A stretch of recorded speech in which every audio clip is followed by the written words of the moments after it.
Life is a constant flow of tests. Every day you face moments where people provoke you, where circumstances push you, and where emotions inside you rise like storms. Most people are trapped in a cycle of reaction. They respond instantly to insults. They explode when anger rises, and in doing so they hand over their power to others. Buddhism teaches us something very different. True strength is not found in how loudly you react or how quickly you respond, but in how calmly you can remain centered when everything around you tries to disturb you. The ability to not react is not weakness. It is the highest form of wisdom. As the Buddha said, "A man is not called wise because he talks and talks again, but if he is peaceful, loving and fearless, then he is truly called wise."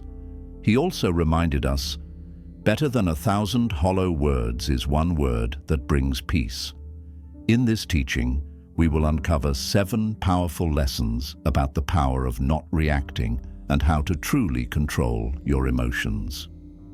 1. Silence is stronger than words.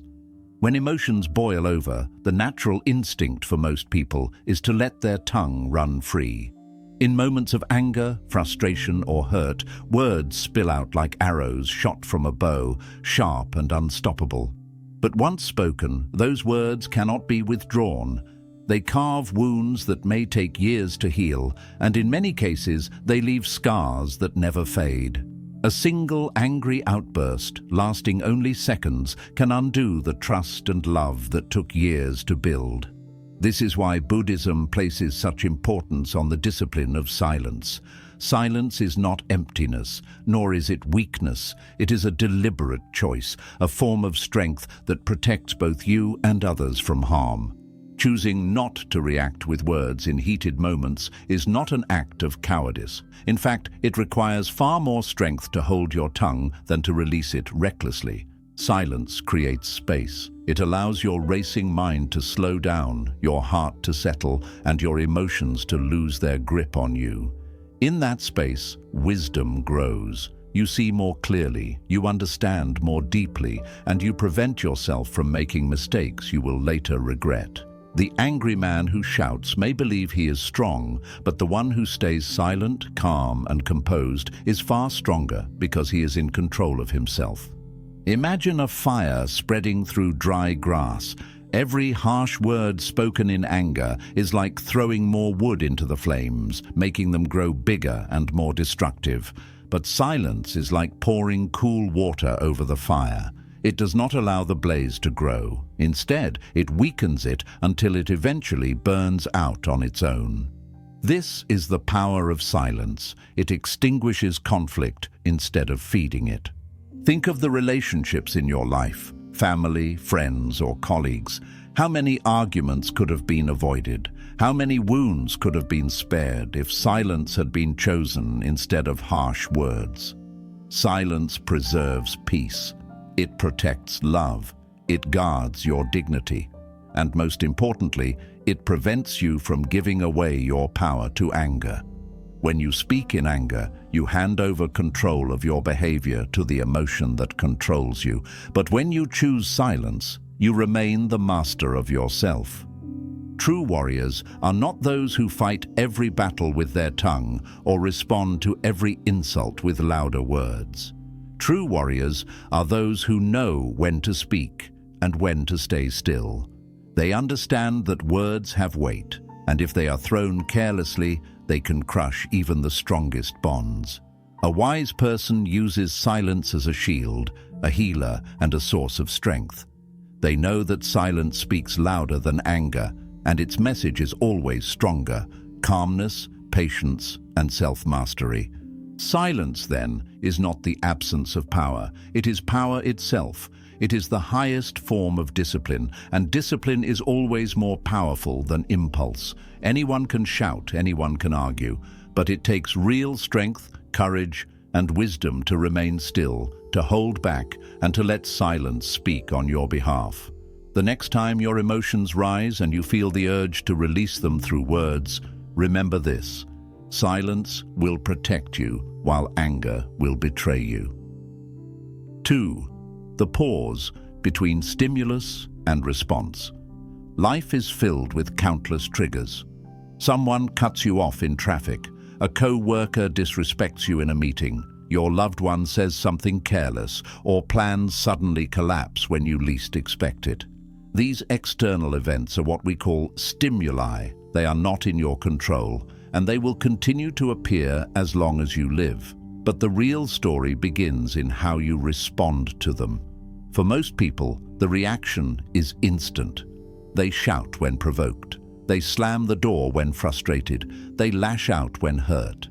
This automatic reaction feels natural, but in truth, it is nothing more than habit. It is giving away your power without thought. Buddhism teaches us that between the event that happens to us and the reaction we give, there exists a sacred space. In this space lies your freedom, your peace, and your true power. This pause may last only a second, but within that second, you have the chance to choose who you want to be. Will you let anger take control, or will you let wisdom guide you? Will you allow your impulses to rule you, or will you rule over them? When you pause before reacting, you create a moment of awareness. You allow yourself to breathe, to reflect, and to separate yourself from the storm of emotion that is trying to drag you away. This small act is what turns a person from being a prisoner of their emotions into a master of their mind. Think about a glass of muddy water. If you keep shaking it, the water will stay cloudy, and you will not see clearly. But if you set the glass down and give it time to settle, the dirt sinks and the water becomes clear. The pause in life works exactly the same way. When you pause, you let the mud of anger, irritation, or fear settle down, and clarity returns. Without clarity, your reaction will always make things worse. With clarity, you can respond in a way that protects your peace, strengthens your character, and avoids regret. Consider also how many mistakes in life are born from reacting too quickly. How many times have people spoken words in a rush of emotion and later wished they had stayed quiet? How many decisions made in anger ended up causing more harm than the situation itself? The pause is a safeguard against regret. It slows you down just enough to prevent you from falling into traps set by your own emotions. In Buddhist practice, the pause is often strengthened through mindfulness. When you train yourself to be aware of your breath, your thoughts, and your body, you increase the space between stimulus and response. Instead of being carried away like a leaf in the wind, you become like a rooted tree that stands tall no matter how hard the storm blows. This is why monks and practitioners spend hours in meditation, because they are learning to stretch that sacred pause. With practice, what once felt like an uncontrollable reaction transforms into a calm choice. It is important to understand that the pause does not mean passivity. It does not mean ignoring injustice or avoiding necessary action. It simply means choosing a wise response instead of a blind reaction. A pause gives you the chance to speak with calm authority rather than anger, to act with dignity instead of desperation, and to protect your energy instead of wasting it on battles that do not serve you. The one who pauses is not weaker. They are stronger because they are free to choose. In everyday life, you can begin practicing this by doing something simple. The next time you feel triggered, stop for a moment and take one slow breath before responding. This breath is your anchor. It connects you back to the present and prevents you from being dragged away by your emotions. Over time, you will find that this small act transforms how you handle challenges. Instead of regretting words and actions later, you will begin to feel proud of your ability to remain calm and in control. The pause between stimulus and response may seem small, but within it lies the path to mastery. It is in that space that you define yourself, not the stimulus, not the emotion, but your choice. To pause is to reclaim your freedom from the chains of reaction. To pause is to rise above impulse and live with awareness. And when you live this way, you begin to walk through life not as a victim of circumstances, but as a master of your own destiny. 3. Emotions are like clouds, not the sky. When you are angry, fearful, or overwhelmed, the emotion feels permanent. It feels as if it defines you, as if you are the anger, the sadness, or the anxiety itself. Many people live their entire lives enslaved by this illusion, believing that because they feel an emotion, it must be who they are. Buddhism, however, teaches us to see more deeply. It tells us that emotions are not who we are. They are temporary, like clouds drifting across the vast open sky. Clouds may be dark, heavy, and stormy at times, but no matter how fierce they appear, they eventually move on. The sky behind them remains untouched, infinite, and calm. In the same way, your emotions may rise and fall, but your true self, the awareness within you, is like the sky, vast and unchanging. When you react instantly to emotions, you identify with them. You let the storm control you. If you feel anger, you become anger. If you feel fear, you become fear. But when you step back and observe, you realize that the emotion is only a passing visitor. Just like a guest who enters your home and then leaves, emotions appear for a time but cannot stay forever. By not reacting, you allow the emotion to pass naturally instead of strengthening its grip on you.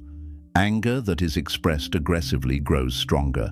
Fear that is fed by avoidance grows deeper. But an emotion that is simply observed without reaction loses its power and fades away. Imagine standing on a mountaintop, looking at the sky. Clouds drift across, sometimes thin and white, sometimes heavy and dark. But no matter what shape they take, they never harm the sky itself. The sky does not fight the clouds. It does not cling to them, nor does it chase them away. It simply allows them to pass. This is the attitude Buddhism encourages us to adopt toward our emotions. You do not need to fight your anger, nor do you need to cling to your happiness. Both are passing clouds. If you learn to remain the sky, calm and steady, you discover that emotions no longer control your life. Many people suffer because they mistake temporary feelings for permanent truth. They say, "I am angry," as though anger is their identity. But in truth, anger is not who you are. It is something you are experiencing. When you change your language from "I am angry" to "I am experiencing anger," you create distance between yourself and the emotion. This distance is powerful. It gives you the ability to observe instead of react, to understand instead of attack, and to let go instead of holding on. The Buddha compared the mind to a clear lake. When emotions disturb the surface, the water becomes cloudy and you cannot see clearly. But if you remain patient and still, the ripples fade and the water returns to its natural clarity. In the same way, if you react every time your emotions arise, you stir the water endlessly, and peace never comes. But if you allow the emotions to rise and fall without reacting, your inner clarity returns on its own. Think about times in your life when you felt overwhelming sadness, fear, or even joy. At the time, it seemed as though those feelings would last forever. Yet when you look back, you realize they passed. Nothing stayed. The sadness lifted, the joy faded, the fear dissolved, but you remained. You are not the emotion. You are the awareness that experiences the emotion. That awareness is like the sky, untouched, unbroken, and infinite. By practicing this perspective, you begin to live with greater peace. When someone insults you, instead of reacting with anger, you see that anger rising like a storm cloud within you. Instead of feeding it with harsh words, you watch it, knowing that it too will pass. When fear arises before an important step in your life, you do not allow it to paralyze you. You recognize it as a temporary cloud drifting across your path, and you keep moving forward. This way of seeing transforms your entire relationship with your inner world. Buddhism teaches us that suffering comes not from emotions themselves, but from clinging to them. We want happiness to last forever, and we panic when it fades. We want sadness to disappear immediately, and we fight against it. Both reactions create suffering, but when you accept that emotions are temporary, you stop clinging and stop resisting. You allow life to move in its natural rhythm. The clouds will always come and go, but the sky remains. The storms will rise and fall, but the sky is never harmed. Learning to see emotions as clouds does not mean you become cold or unfeeling. It means you stop being ruled by temporary states. You become steady, resilient, and calm in the face of both joy and sorrow. You begin to live from your true nature, the open, infinite awareness that cannot be shaken. And when you live this way, you discover that peace is not found in controlling your emotions, but in not letting them control you. 4. Reactions. Feed the fire. Non-reaction extinguishes it. Every conflict in life, whether small or great, survives on one thing: reaction. Imagine someone throws an insult at you. If you respond with anger, the conflict grows. If you shout back, the other person shouts louder. If you strike, they strike harder. In this way, a small spark quickly becomes a roaring fire. But what if you chose not to react? What if you simply observed, breathed, and walked away? In that moment, the fire loses its fuel. It cannot survive without your participation. Buddhism teaches us that negativity is like a flame, and your reaction is the oxygen that keeps it alive. When you stop reacting, you starve the flame until it burns itself out.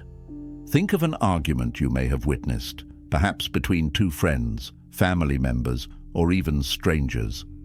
Notice how quickly it escalated because one reaction led to another. One harsh word invited a harsher word. One push led to a shove. One insult opened the door for more insults. This is the chain of reaction that keeps humanity trapped in endless cycles of anger and violence. But if just one person had chosen not to react, the entire argument would have died before it could grow. One person's silence, one person's calmness could have saved everyone from hours, days, or even years of conflict. The Buddha often spoke about this cycle. He explained that hatred is never ended by hatred. It is only ended by love, patience, and understanding. To fight fire with fire is to burn the entire forest, but to fight fire with water is to bring peace. Non-reaction is that water. It cools the flames, softens the heat, and creates space for wisdom to enter. It does not mean that you ignore injustice or tolerate abuse, but it means you respond with clarity and strength rather than impulsive rage. Consider also how people who provoke you are often seeking one thing: your reaction.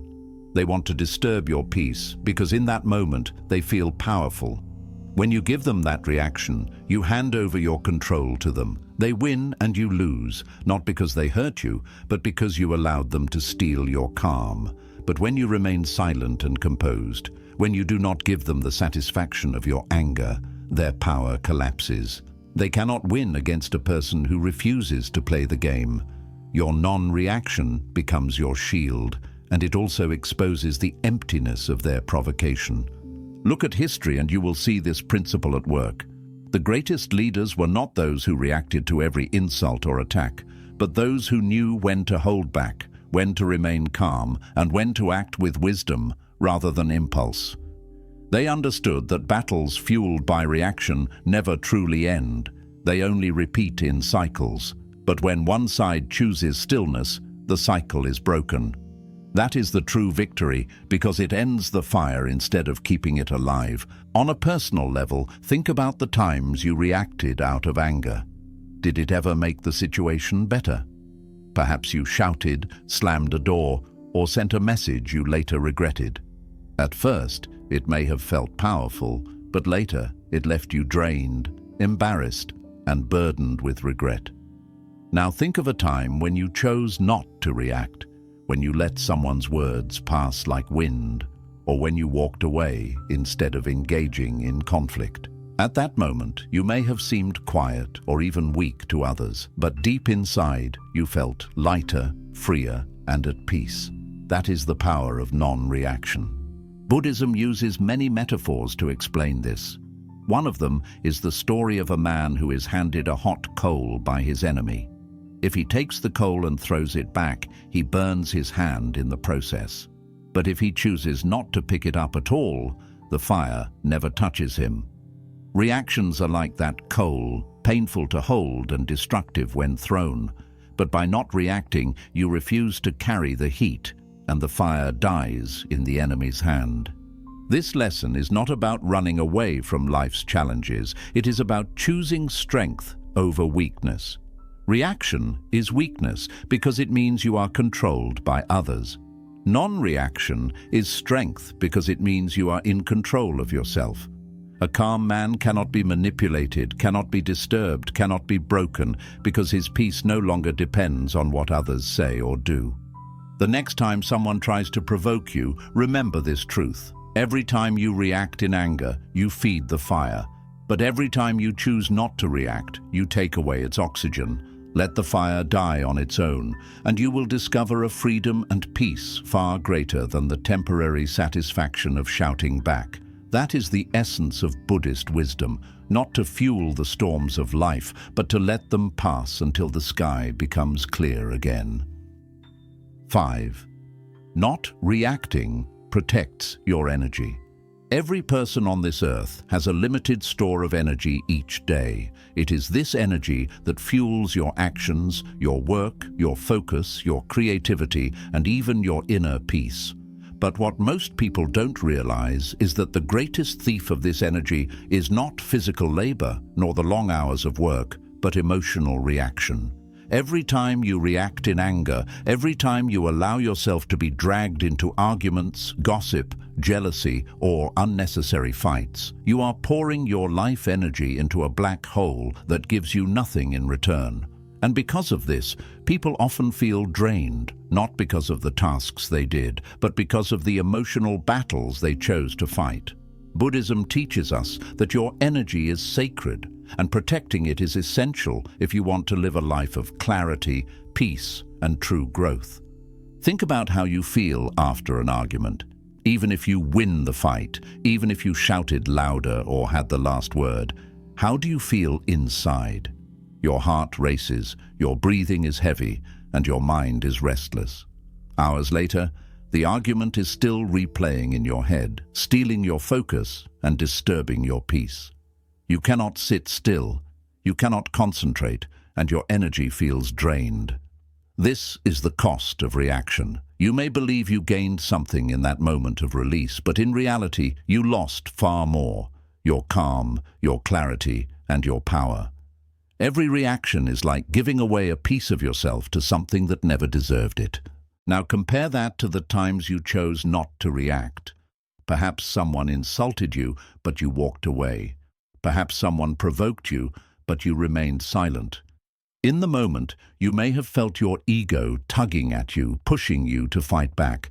But when you resisted, something deeper happened. You kept your peace. Instead of wasting your energy on anger, you preserved it for things that truly mattered. You were able to continue your day, focus on your goals, and keep your mind steady. This is the gift of non-reaction, the protection of your energy. Buddhism often compares the mind to a lamp. The flame of the lamp burns steadily when the air is calm, but when strong winds blow, the flame flickers and struggles to survive. Reactions are like strong winds. They disturb your inner flame, wasting your light and leaving you weaker. But when you do not react, you shield the flame. You create calmness around yourself, and the lamp of your mind continues to burn bright. In this brightness lies your ability to think clearly, act wisely, and use your energy where it truly counts. Consider also how many people exhaust themselves every day in emotional battles that bring no value to their lives. They fight with strangers online. They argue endlessly with family members. They defend themselves against every insult. They waste hours gossiping or proving they are right. At the end of the day, they feel tired, heavy, and empty. Why? Because they have poured their sacred energy into meaningless things. They have spent the currency of their life on worthless purchases. But the wise person sees this and refuses to waste. They know their energy is like gold. It must be spent wisely, not thrown away on anger or provocation.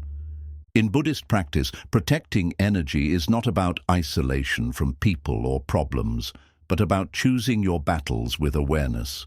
You do not need to react to every opinion. You do not need to attend every argument you are invited to. You do not need to prove yourself to those who cannot see your worth. Your energy should be used for growth, for meditation, for learning, for creating, for serving, and for walking your path with dignity.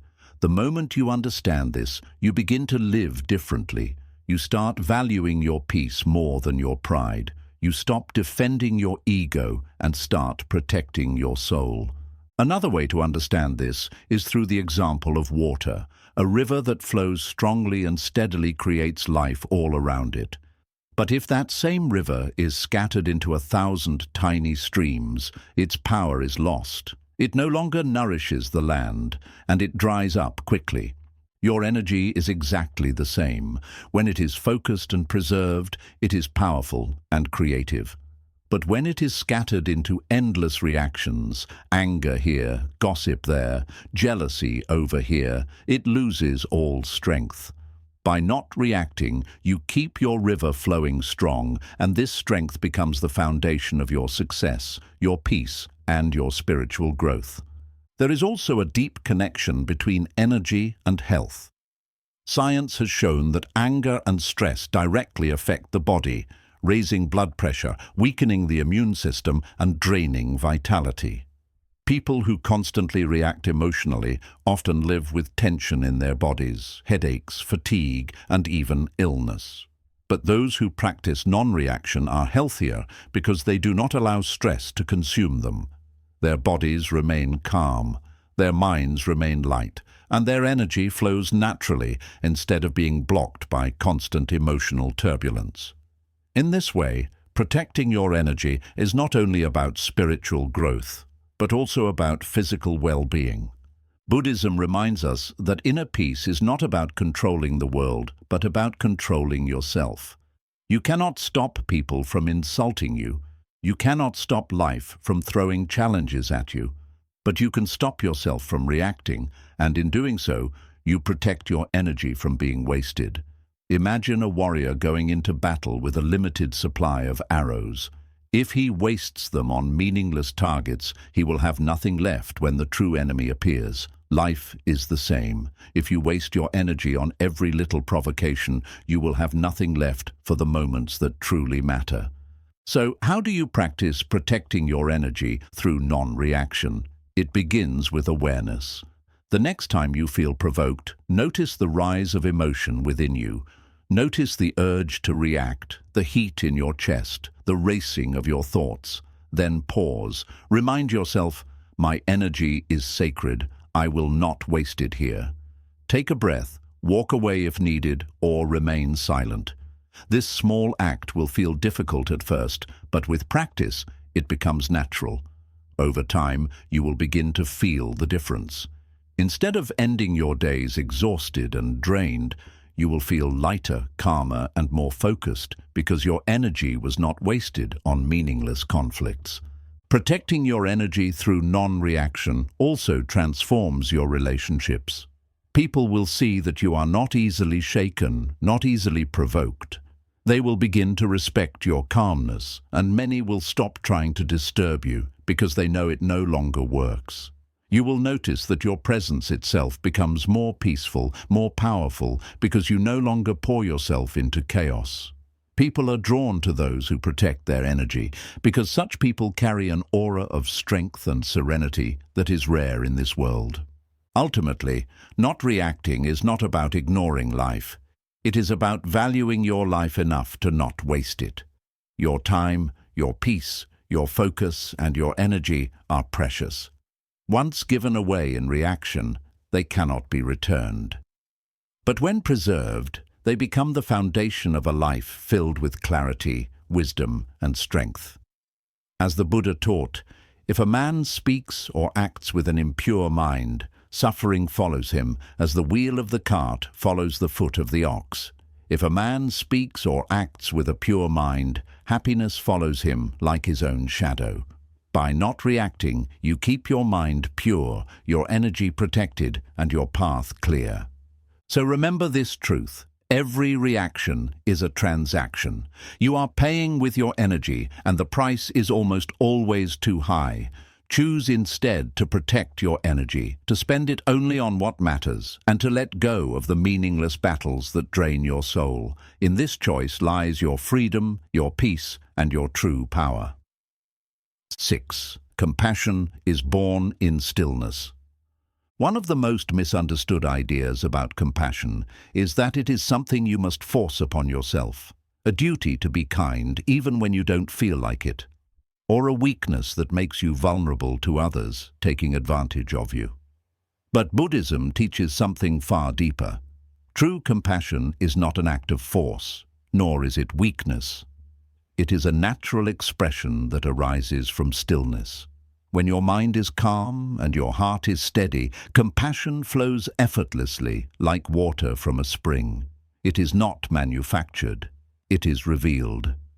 Non-reaction is the key to discovering this stillness, and from stillness comes understanding, and from understanding comes compassion. When someone shouts at you, insults you, or treats you unfairly, your first instinct is usually to defend yourself, to strike back, to prove your worth. This is the natural reaction of the ego. It feels wounded and demands protection. But when you react in this way, you are not only feeding the conflict, you are also blocking yourself from seeing the truth of the other person. You see only their attack, but you do not see their suffering. Buddhism teaches us to look deeper. Every act of cruelty, every harsh word, every insult is rooted in suffering. A person who is at peace within themselves has no need to hurt others. But a person who is filled with anger, insecurity, or pain will project that pain outward. If you react, you add more suffering to suffering. If you remain still, however, you create the space to see the pain behind the action. And when you see their suffering, compassion begins to arise naturally. Consider a child who throws a tantrum. The child may scream, kick, or throw things. If you react with equal anger, you only worsen the chaos. But if you remain calm, you begin to see what lies beneath the tantrum: fear, hunger, fatigue, or a need for attention. Suddenly, instead of reacting with anger, you respond with care because you recognize the suffering of the child. The same principle applies to adults. People may not throw tantrums in the same way, but their anger, arrogance, or cruelty often come from deep wounds within them.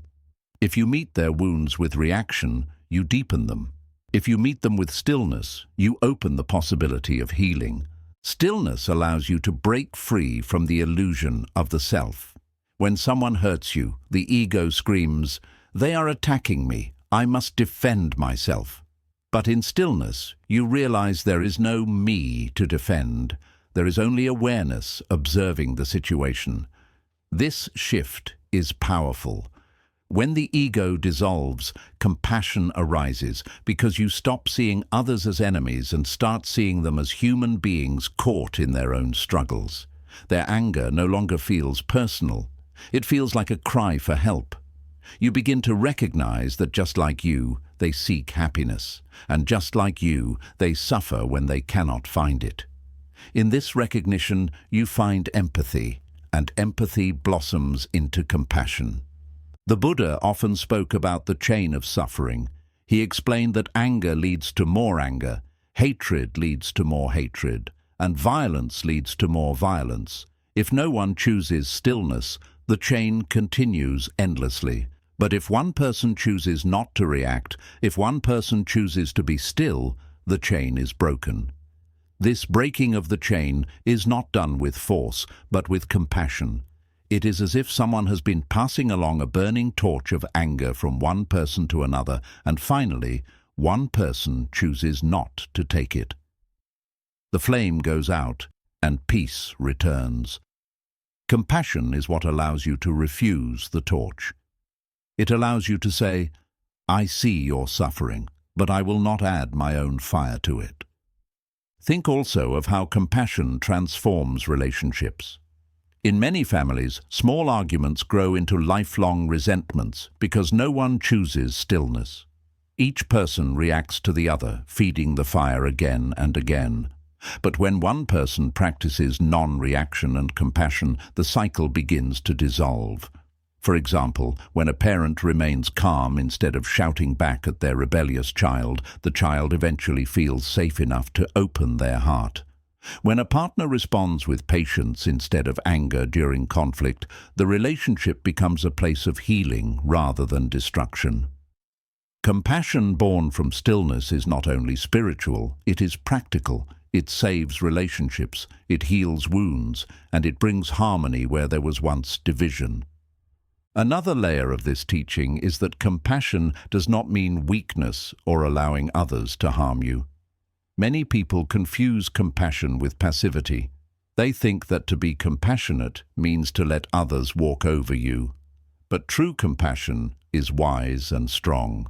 It does not feed conflict, but it also does not tolerate abuse. Stillness gives you clarity. Instead of reacting with anger or fear, you respond with strength and dignity. You may say no, you may set boundaries, but you do so without hatred in your heart. This is the difference between reaction and response. Reaction drains your energy and fuels conflict. Response, born from compassion, protects your energy and preserves your peace while also protecting you from harm. Let us also consider compassion toward yourself. Many people are constantly reacting to their own emotions with judgment. When they feel anger, they say, "I am a bad person." When they feel sadness, they say, "I am weak." When they feel fear, they say, "I am not good enough." This inner reaction creates suffering, but if you learn stillness, you begin to see your emotions without judgment. You recognize them as temporary clouds drifting through the sky of your mind. Instead of attacking yourself, you allow yourself to feel, to breathe, and to heal. This is self-compassion, and it is essential, for how can you show compassion to others if you have none for yourself? Buddhist meditation practices, such as loving kindness meditation, metta, are designed to cultivate this compassion. In these practices, you sit in stillness and begin by sending wishes of peace and happiness to yourself. Then you extend those wishes to loved ones, to strangers, and finally even to those who have harmed you. This practice is powerful because it trains the mind to see all beings with understanding rather than reaction. At first, it feels difficult. How can you wish happiness for someone who hurt you? But when you remain still and look deeper, you realize that they hurt you because they are hurt themselves. And suddenly compassion becomes possible, not as a forced act, but as a natural outcome of stillness. On a deeper spiritual level, Buddhism teaches that all beings are interconnected. There is no separation between you and others. When you react with anger towards someone, you are reacting against yourself because you and they are not truly separate. But when you show compassion, you are healing not only them, but also yourself. Stillness opens the door to this understanding. It allows you to see beyond the illusion of separation and to recognize the unity of life. From this recognition, compassion flows endlessly, because in helping others, you are helping yourself. Imagine the impact if more people chose stillness over reaction. Wars, conflicts, and divisions would lose their fuel. Communities would be built not on retaliation, but on understanding.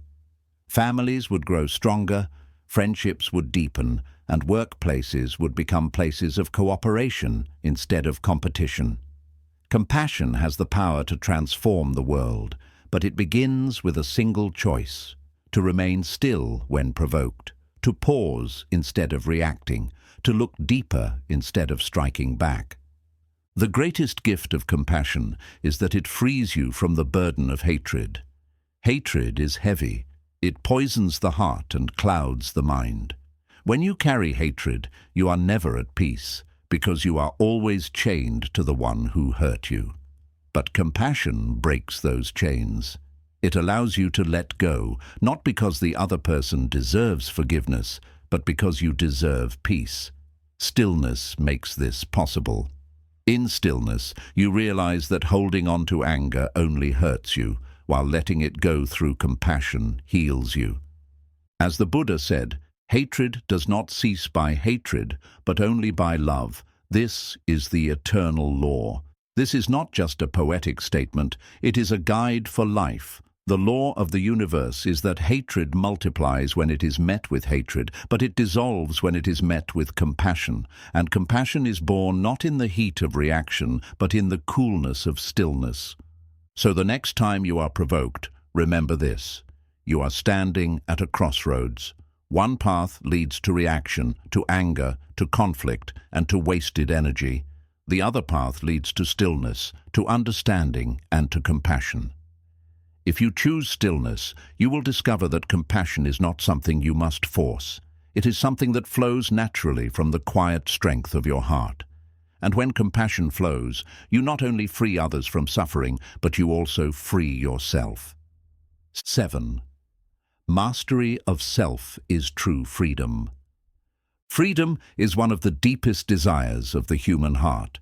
Nations fight wars for it. Individuals chase wealth and success for it, and countless people spend their lives searching for it in the outside world. They believe freedom means doing whatever they want, whenever they want. They imagine freedom is found in power, possessions, or the ability to control others. But Buddhism teaches a very different truth.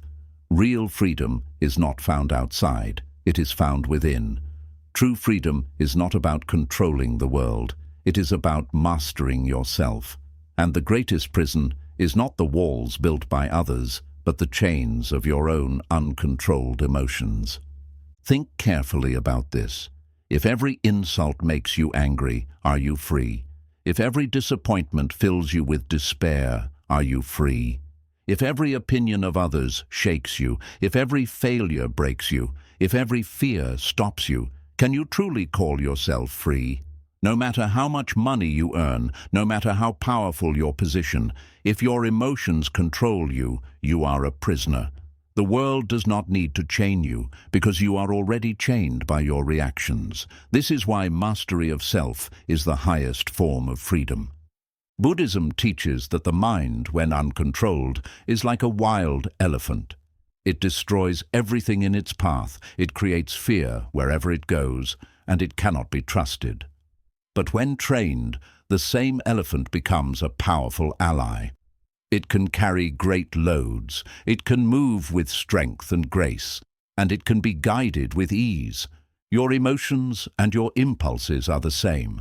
Left uncontrolled, they make you a slave, but when mastered, they make you free. This mastery begins with awareness. You cannot control what you are not aware of. Most people are lost in their reactions.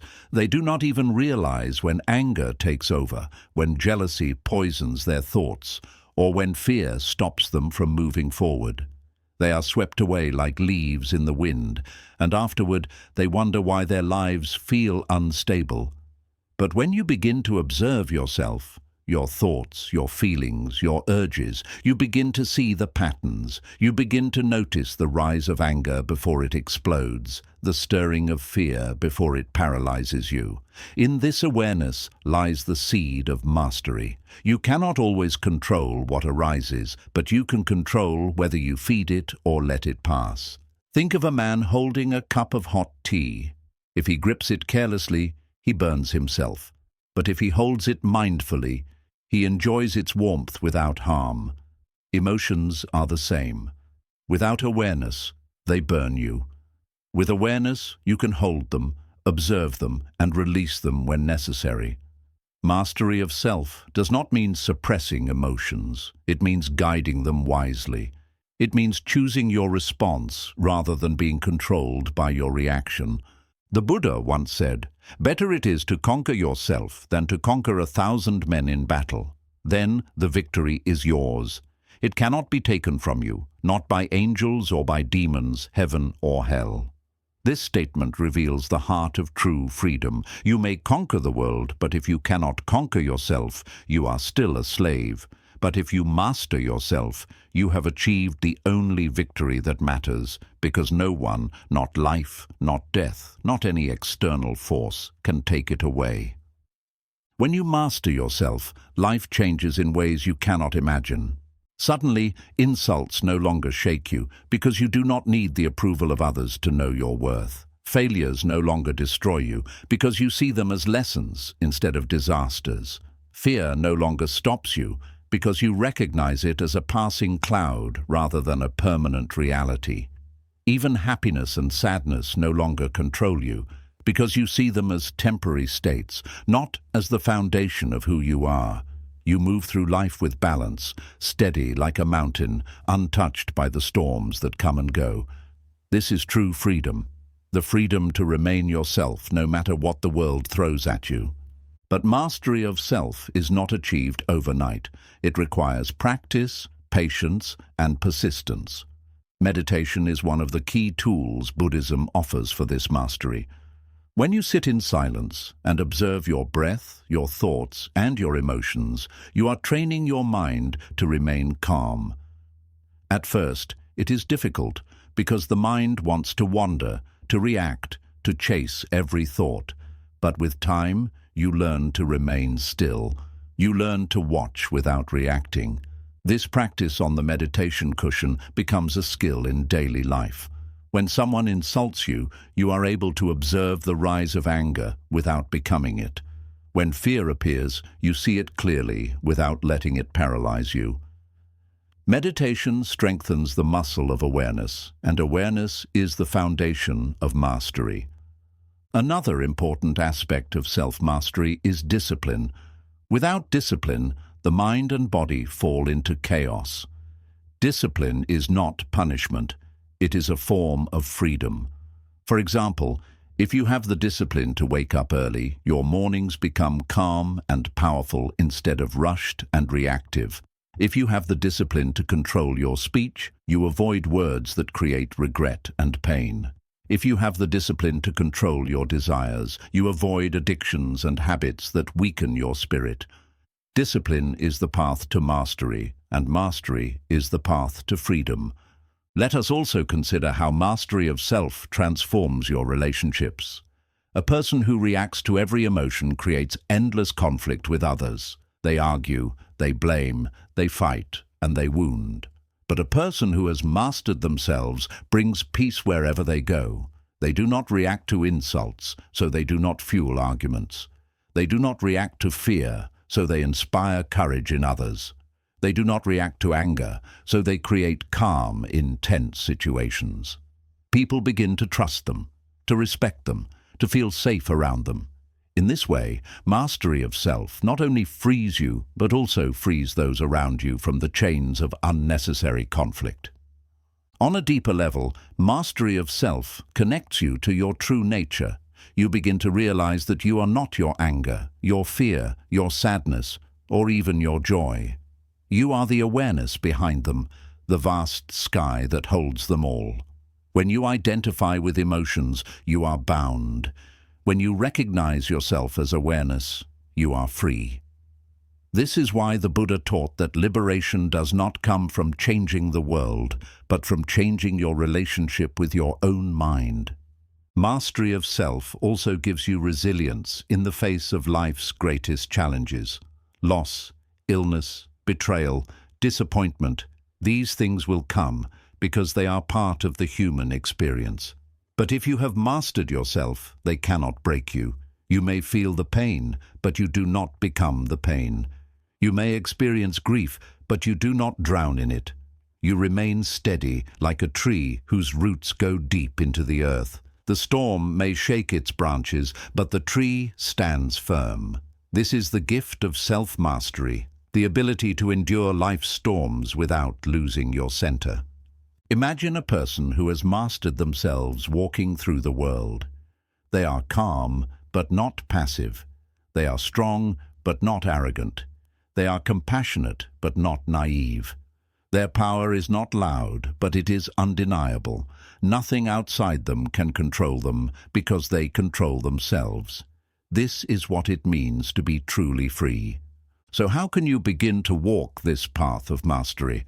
Start with awareness. Observe your thoughts and emotions as they arise. Practice pausing before reacting. Train your mind through meditation. Strengthen your discipline in daily habits. And most importantly, remind yourself that every moment of self-control is a victory greater than any battle won against others. Each time you choose not to react, each time you guide your emotions instead of being controlled by them, you are breaking the chains of inner slavery and stepping closer to true freedom. As the Buddha said, one who conquers himself is greater than another who conquers 1,000 times 1,000 men on the battlefield. The battlefield of life is not out there, it is within you, and the greatest victory is to conquer your own mind.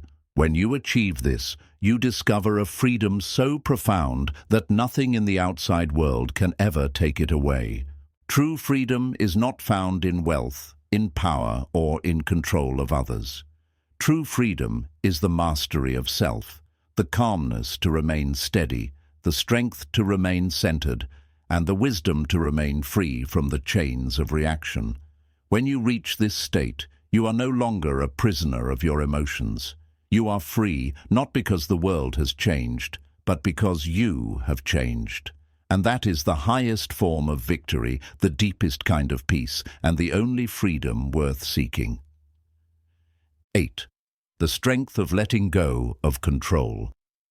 One of the deepest causes of suffering in life is the desperate need to control everything around us. We want people to act the way we expect. We want life to unfold according to our plans. We want circumstances to fit neatly into the vision we hold in our minds. And when they don't, when people disappoint us, when plans collapse, when the world moves in directions we did not choose, we react. We argue, we fight, we resist, we cling. This endless struggle is the root of frustration and exhaustion. Buddhism teaches that true peace and freedom do not come from controlling life, but from learning to let go. The power of non-reaction is deeply connected to this letting go, because when you stop reacting, you stop clinging to control. And in that release, you discover a strength greater than control, the strength of inner freedom. Let us reflect for a moment on why we feel the need to control. It is usually born from fear. Fear that if we do not control others, they will hurt us. Fear that if we do not control outcomes, we will fail. Fear that if we do not control our image, we will lose respect. But fear is like quicksand. The more you struggle, the deeper you sink. When you react to this fear with control, you only create more tension. You fight with your family because they do not act as you wish. You exhaust yourself at work because you try to force everything into your plan. You damage your own peace because you try to manage every detail of life. Yet no matter how much you try, life refuses to obey. People change, circumstances shift, events happen beyond your reach. The more you grasp, the more life slips through your fingers.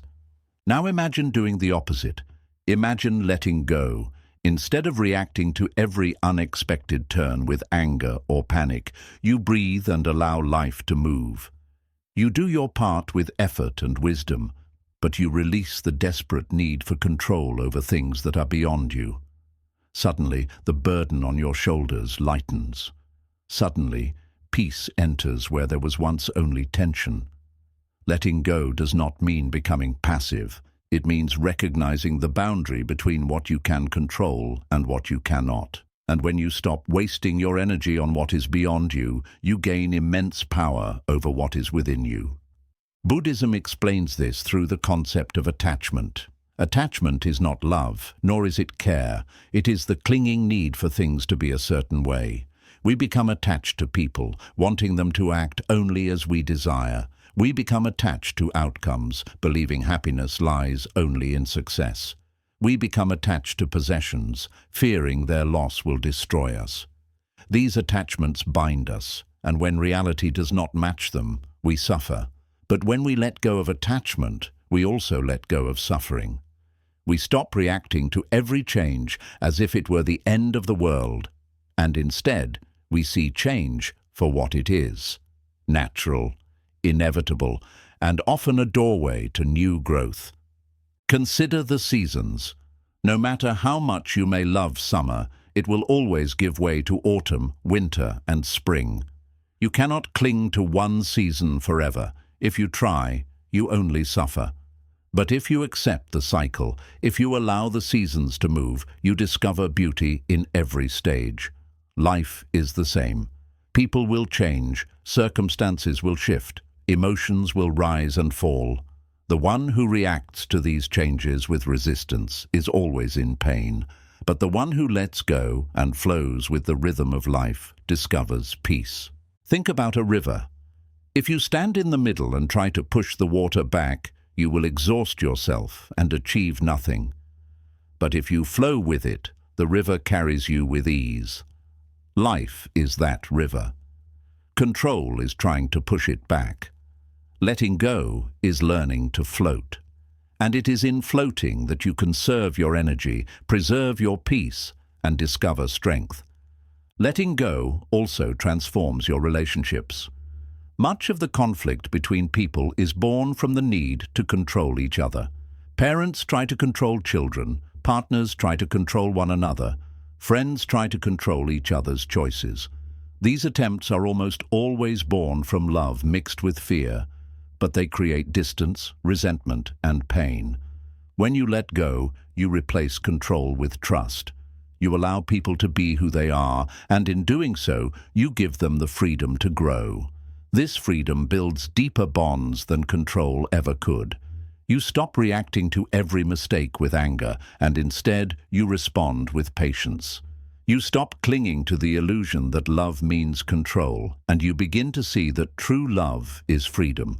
There is also a hidden wisdom in letting go. It protects your energy. When you react to everything with the need to control, you spend your energy in endless battles with reality. You cannot control the weather, yet you complain about it. You cannot control the actions of strangers, yet you rage at them.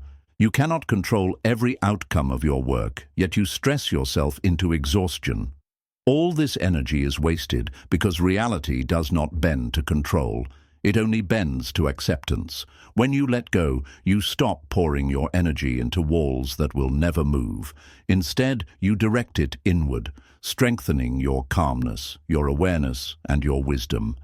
This shift is what makes letting go powerful. It is not weakness, but the highest form of strength.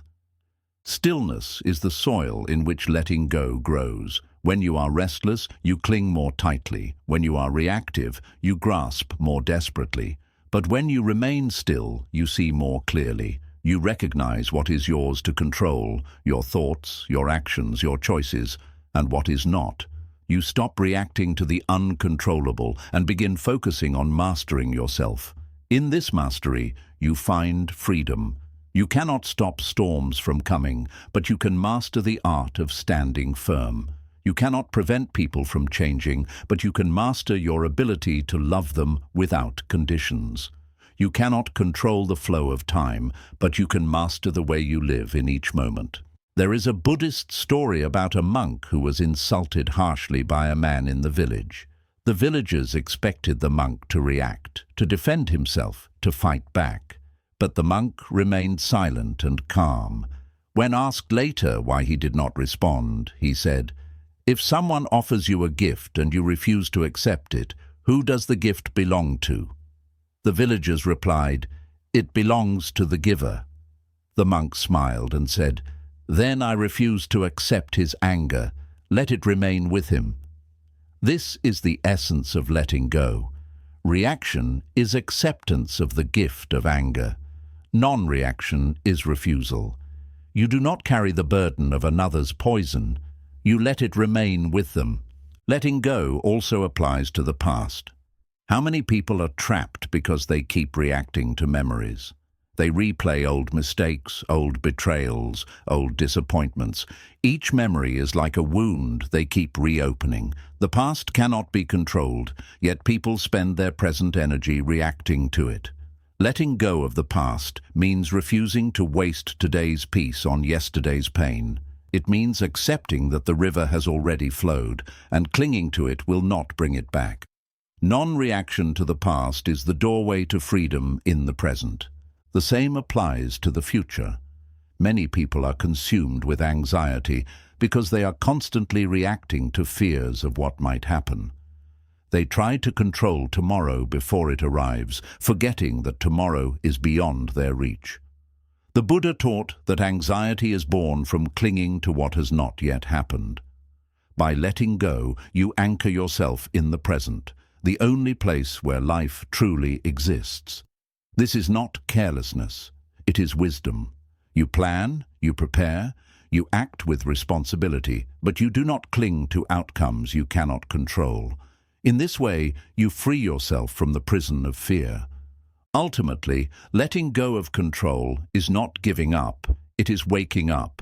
It is waking up to the truth that the world was never meant to be under your command.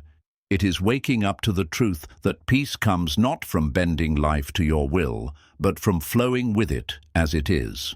It is waking up to the truth that freedom lies not in controlling others, but in mastering yourself.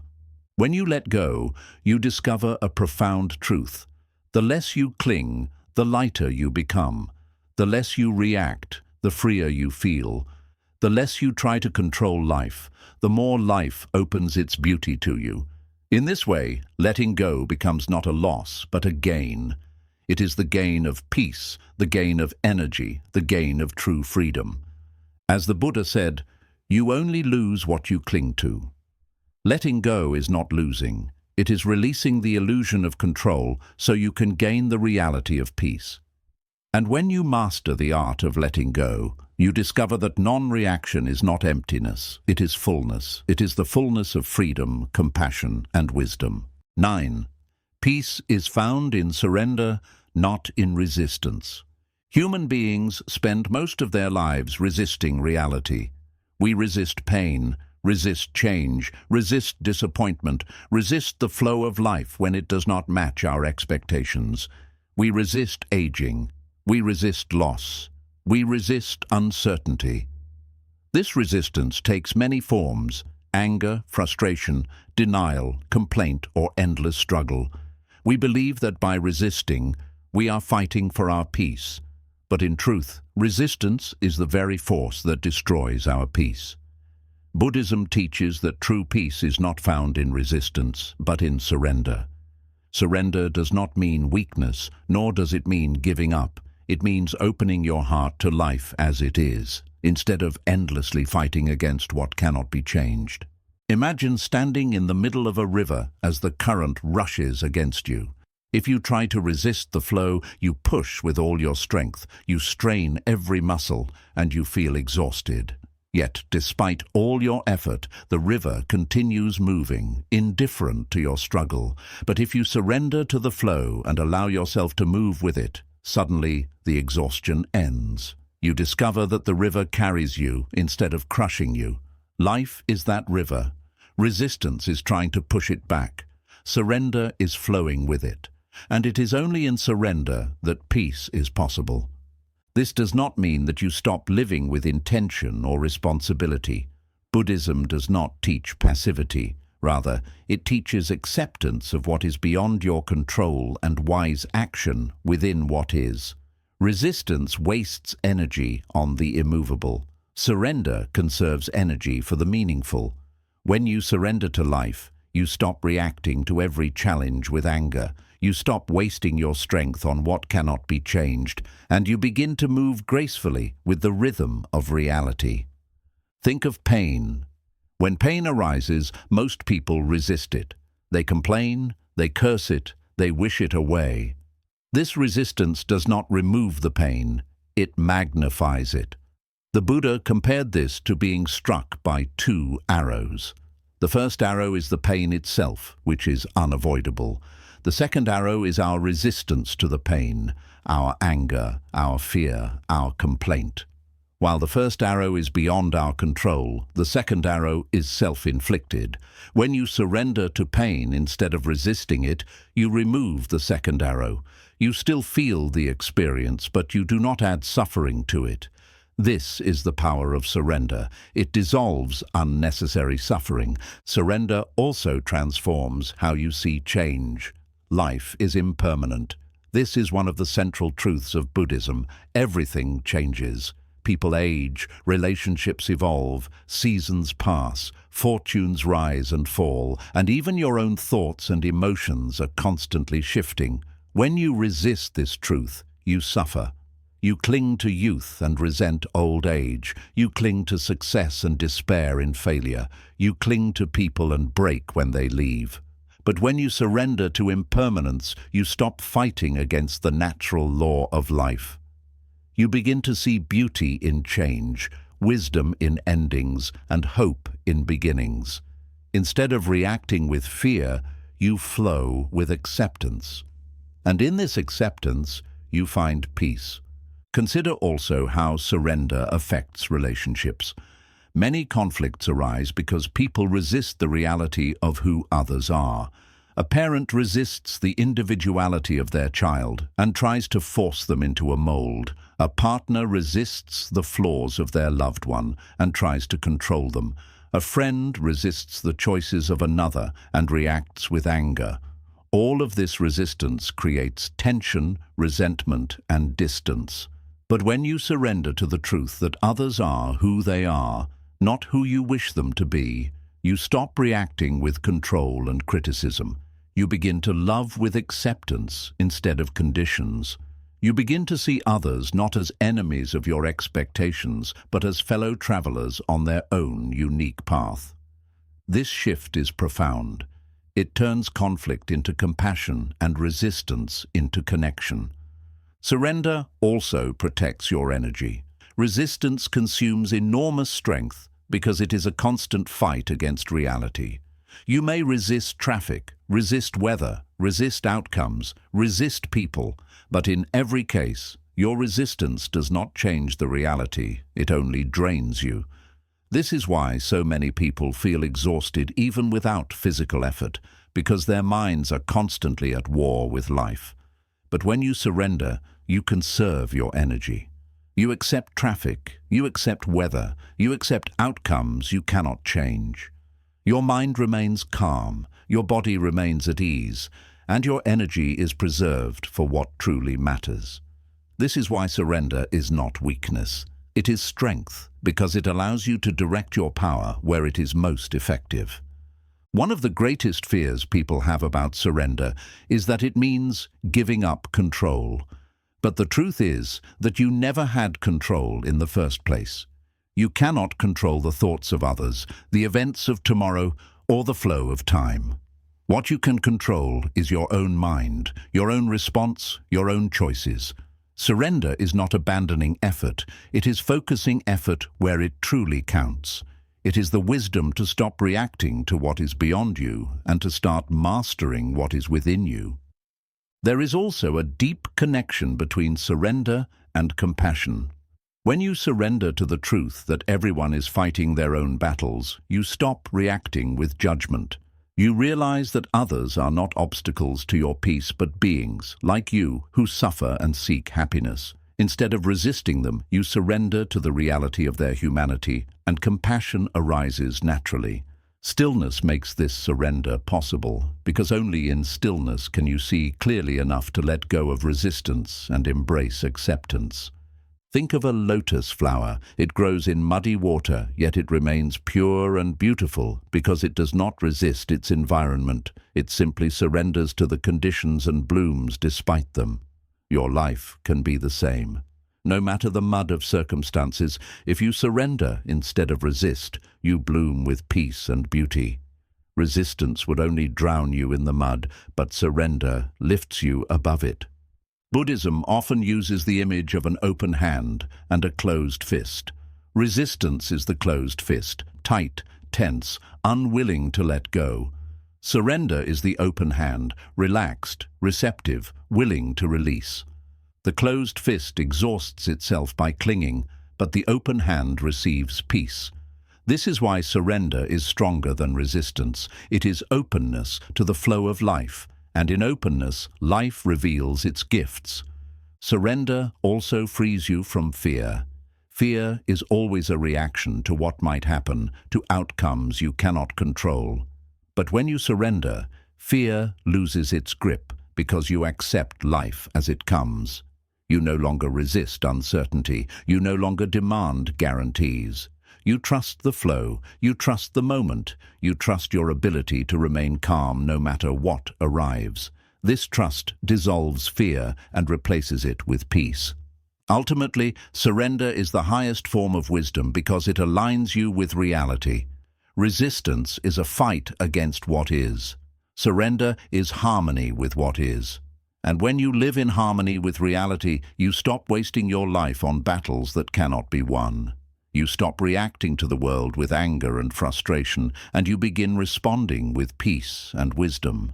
This is true strength, not the strength to control life, but the strength to surrender to it. So the next time you feel yourself resisting, whether it is a situation, a person, a change, or even your own feelings, pause. Ask yourself, is this something I can control, or is this something I must surrender to? If you can act wisely, act. If you cannot, surrender. Do not resist what is immovable. Do not fight what cannot be changed. Let go, flow, and allow life to move.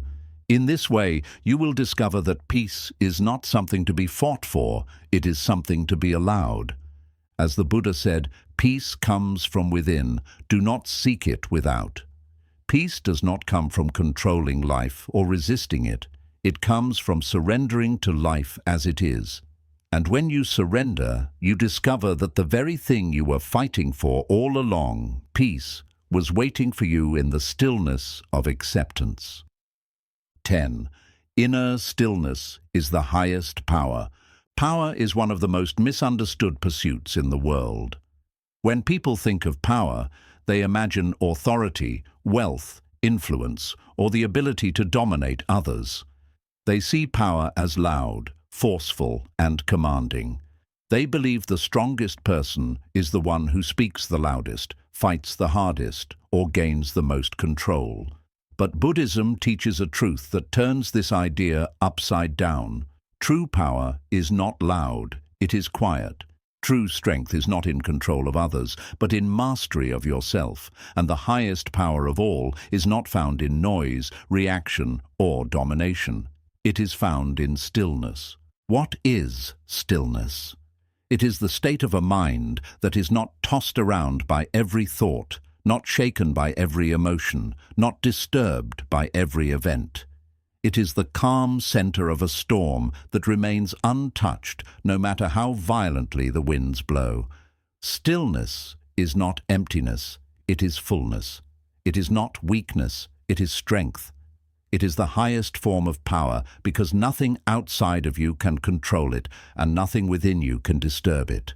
When you discover inner stillness, you discover a freedom and strength greater than anything the external world can offer.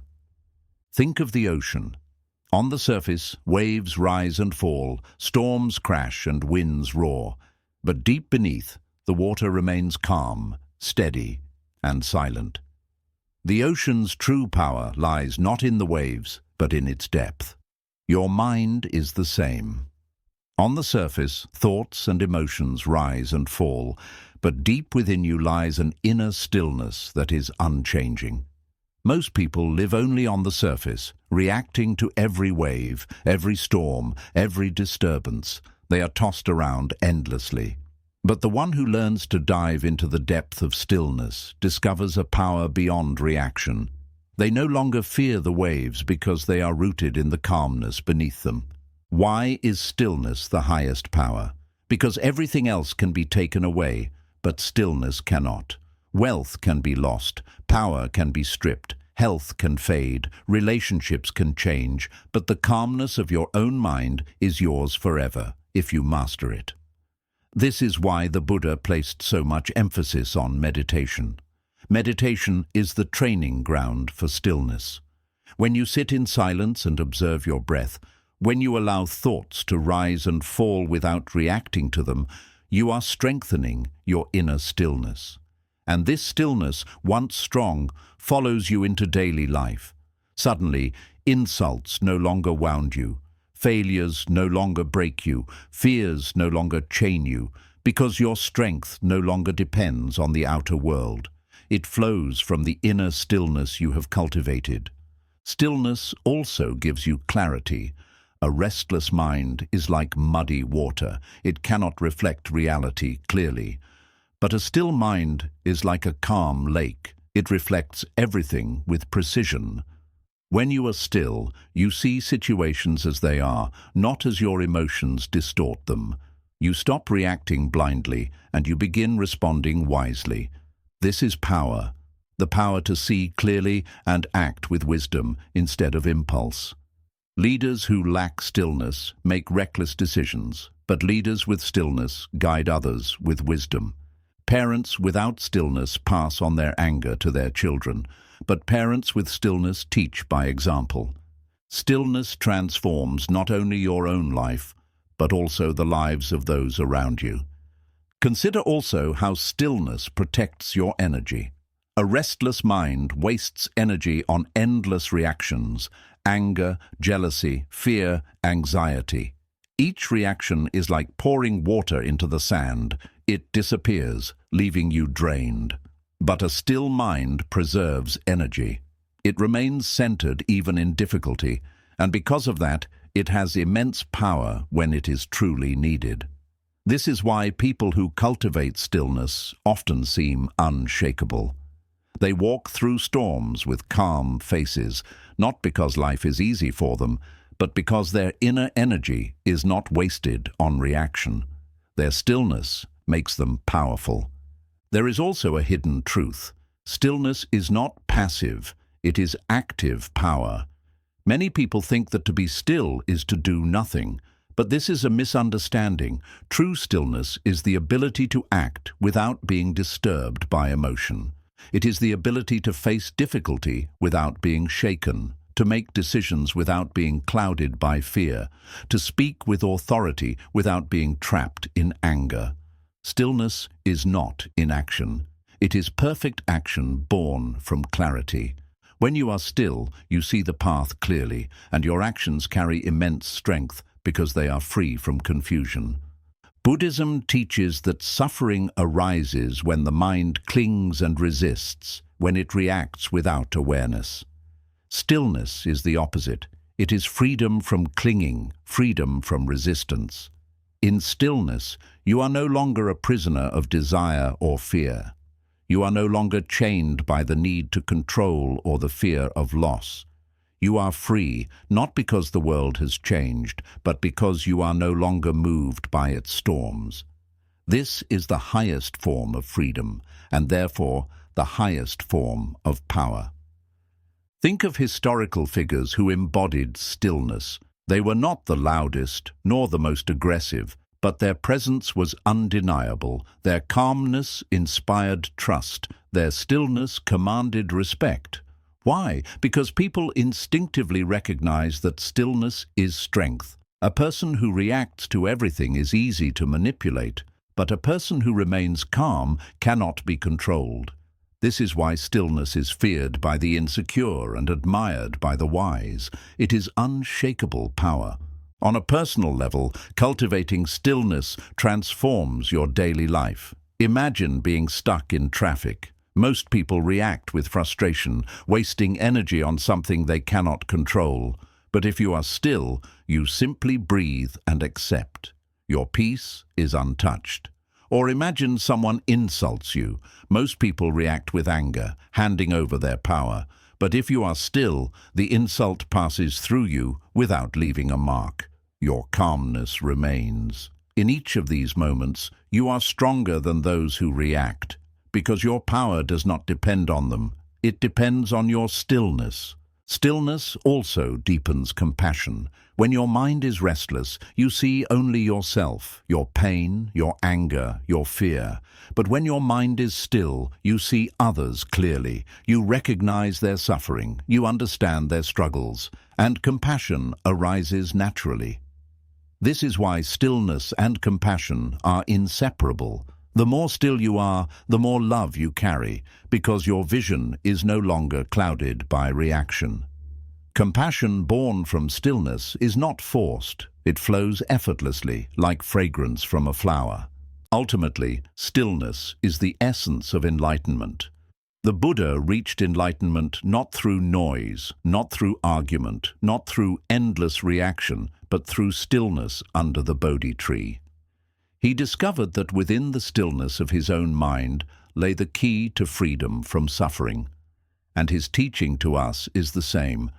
The highest power is not in the outer world, but in the stillness within.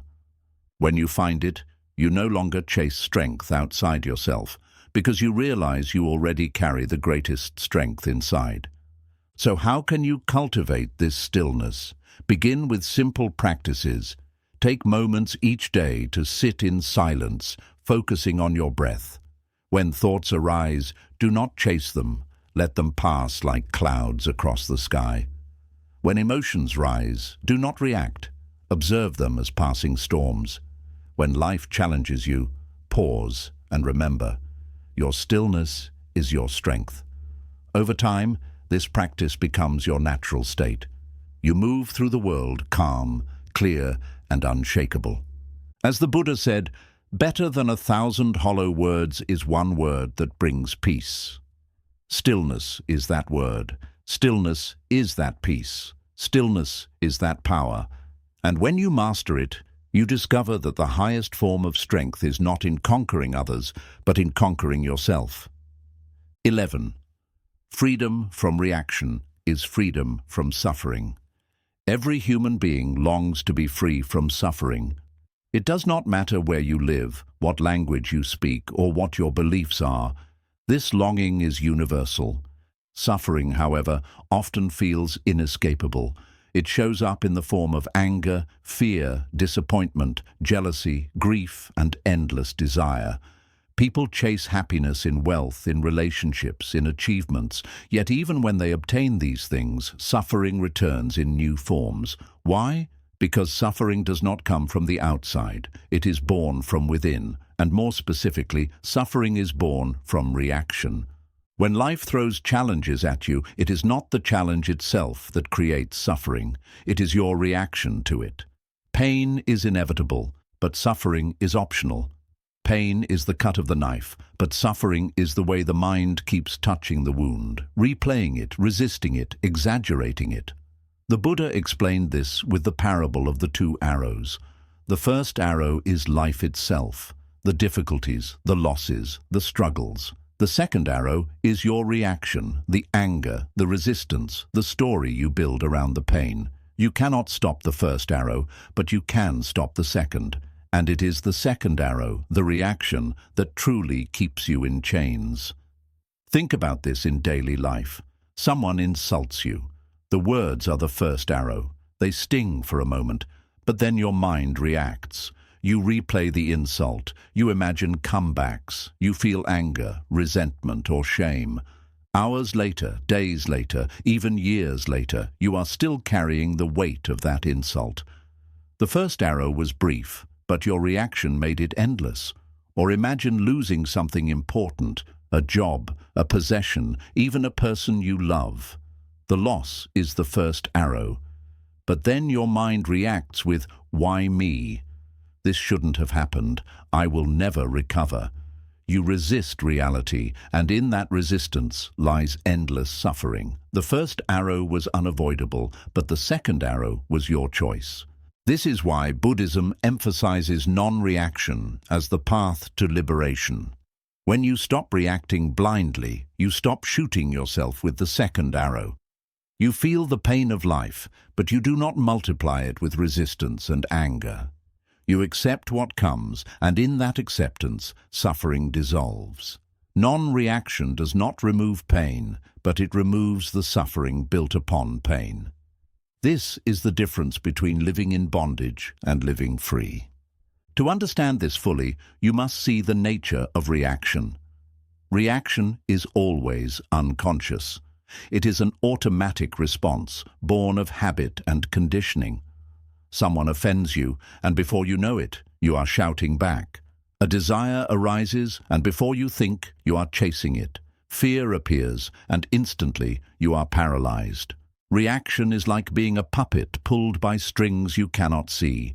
You think you are acting freely, but in truth, you are a slave to impulses. Non-reaction cuts the strings. It gives you a pause, a space in which you can choose instead of being dragged. That space is freedom. Non-reaction also reveals the truth about impermanence. Every feeling you experience, anger, sadness, joy, fear, arises and passes. But when you react, you make the temporary feel permanent. You cling to joy and suffer when it fades. You resist sadness and suffer because it lingers. But if you simply observe without reacting, you see the truth. All emotions are clouds drifting across the sky of awareness. They are not who you are. They are only visitors. Reaction ties you to them. Non-reaction lets them pass. And when you let them pass, you discover the sky remains, vast, clear, and untouched. Consider also how much energy is wasted in reaction. Every outburst of anger drains you. Every jealous thought poisons your peace. Every fear-based reaction weakens you. Most people feel tired not from work, but from the emotional storms they create by reacting to everything. Non-reaction is energy conservation. It is like refusing to throw logs into a fire. You allow it to die naturally. This is why masters of non-reaction radiate calm power.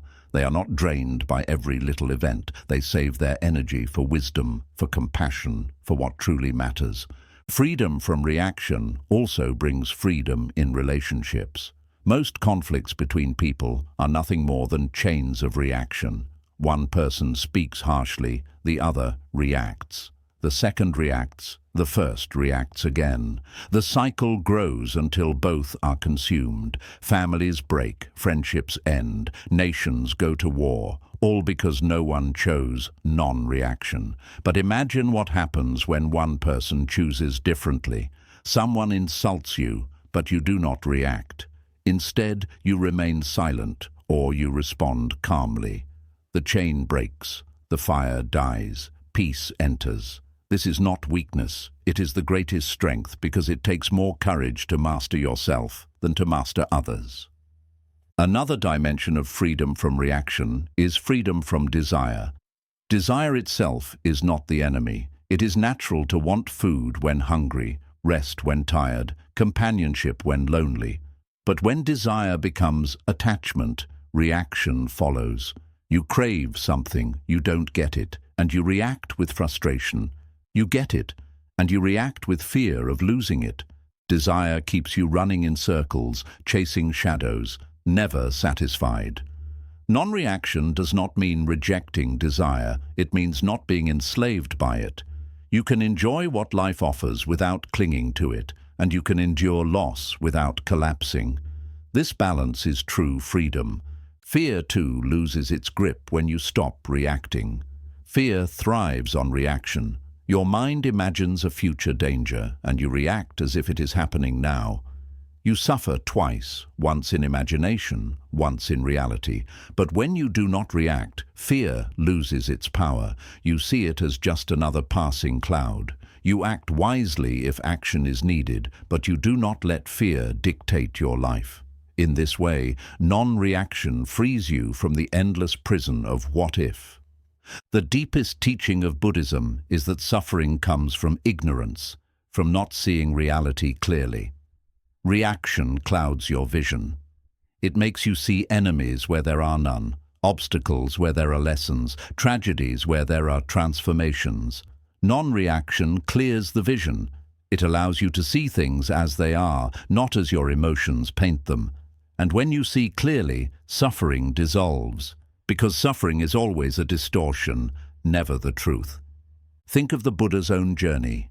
Before his enlightenment, he experienced desire, fear, anger, and suffering like everyone else.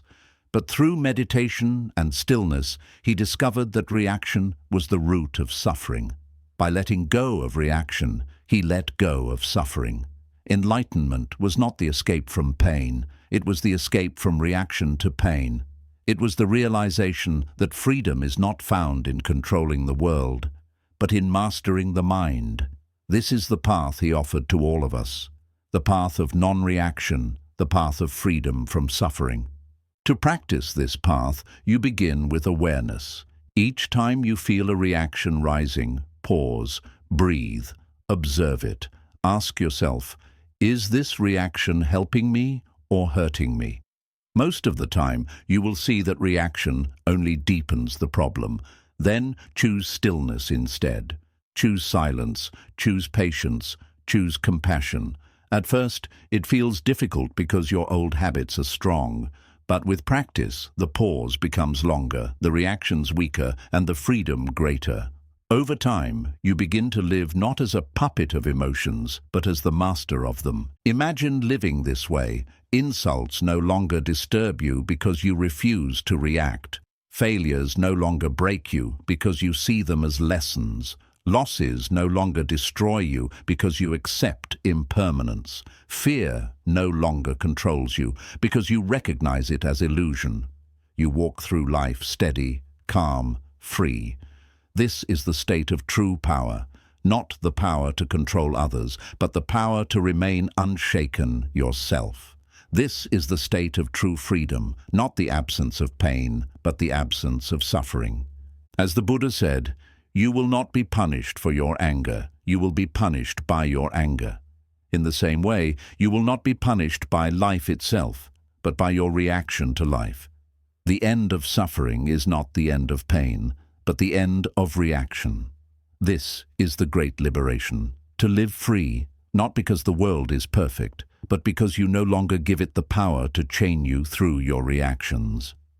12th, equanimity, the art of remaining unshaken. There are moments in life when the ground beneath your feet feels steady, when everything flows according to plan, when peace seems easy. But there are also moments when storms rise, when events shake your heart, when anger, loss, or chaos try to pull you apart. Most people believe that peace exists only in the first kind of moment, when life is gentle.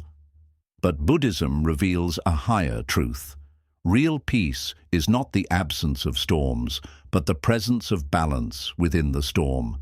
This balance, this calmness, this deep strength is called equanimity, and it is one of the highest forms of wisdom a human being can cultivate.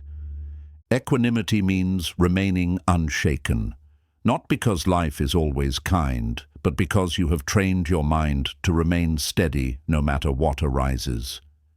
It means facing both joy and sorrow without clinging to one or resisting the other. It means walking through success without arrogance and through failure without despair. It means being in the middle of chaos, yet carrying a calmness that cannot be broken.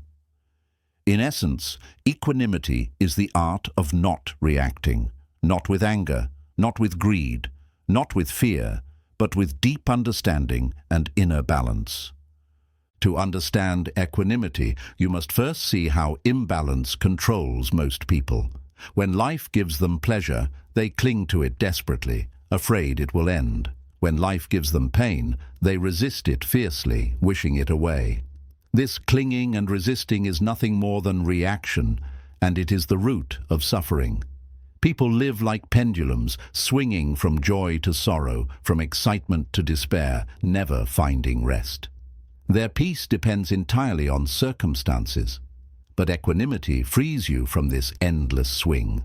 It roots you in a still center where you can face both pleasure and pain with the same calm gaze. This is not indifference, it is wisdom. Imagine a great tree standing in the forest. Storms may shake its branches, rains may fall, winds may howl, yet the tree stands tall because its roots go deep. Equanimity is those roots. Without them, you are blown about by every wind of emotion, every shift of circumstance. With them, you remain grounded no matter how strong the storm. The world may rise and fall, but you remain steady. That is the power of equanimity. It gives you a strength that cannot be touched by external forces. The Buddha described equanimity as one of the 4 immeasurables or divine states of the mind, alongside loving-kindness, compassion, and joy.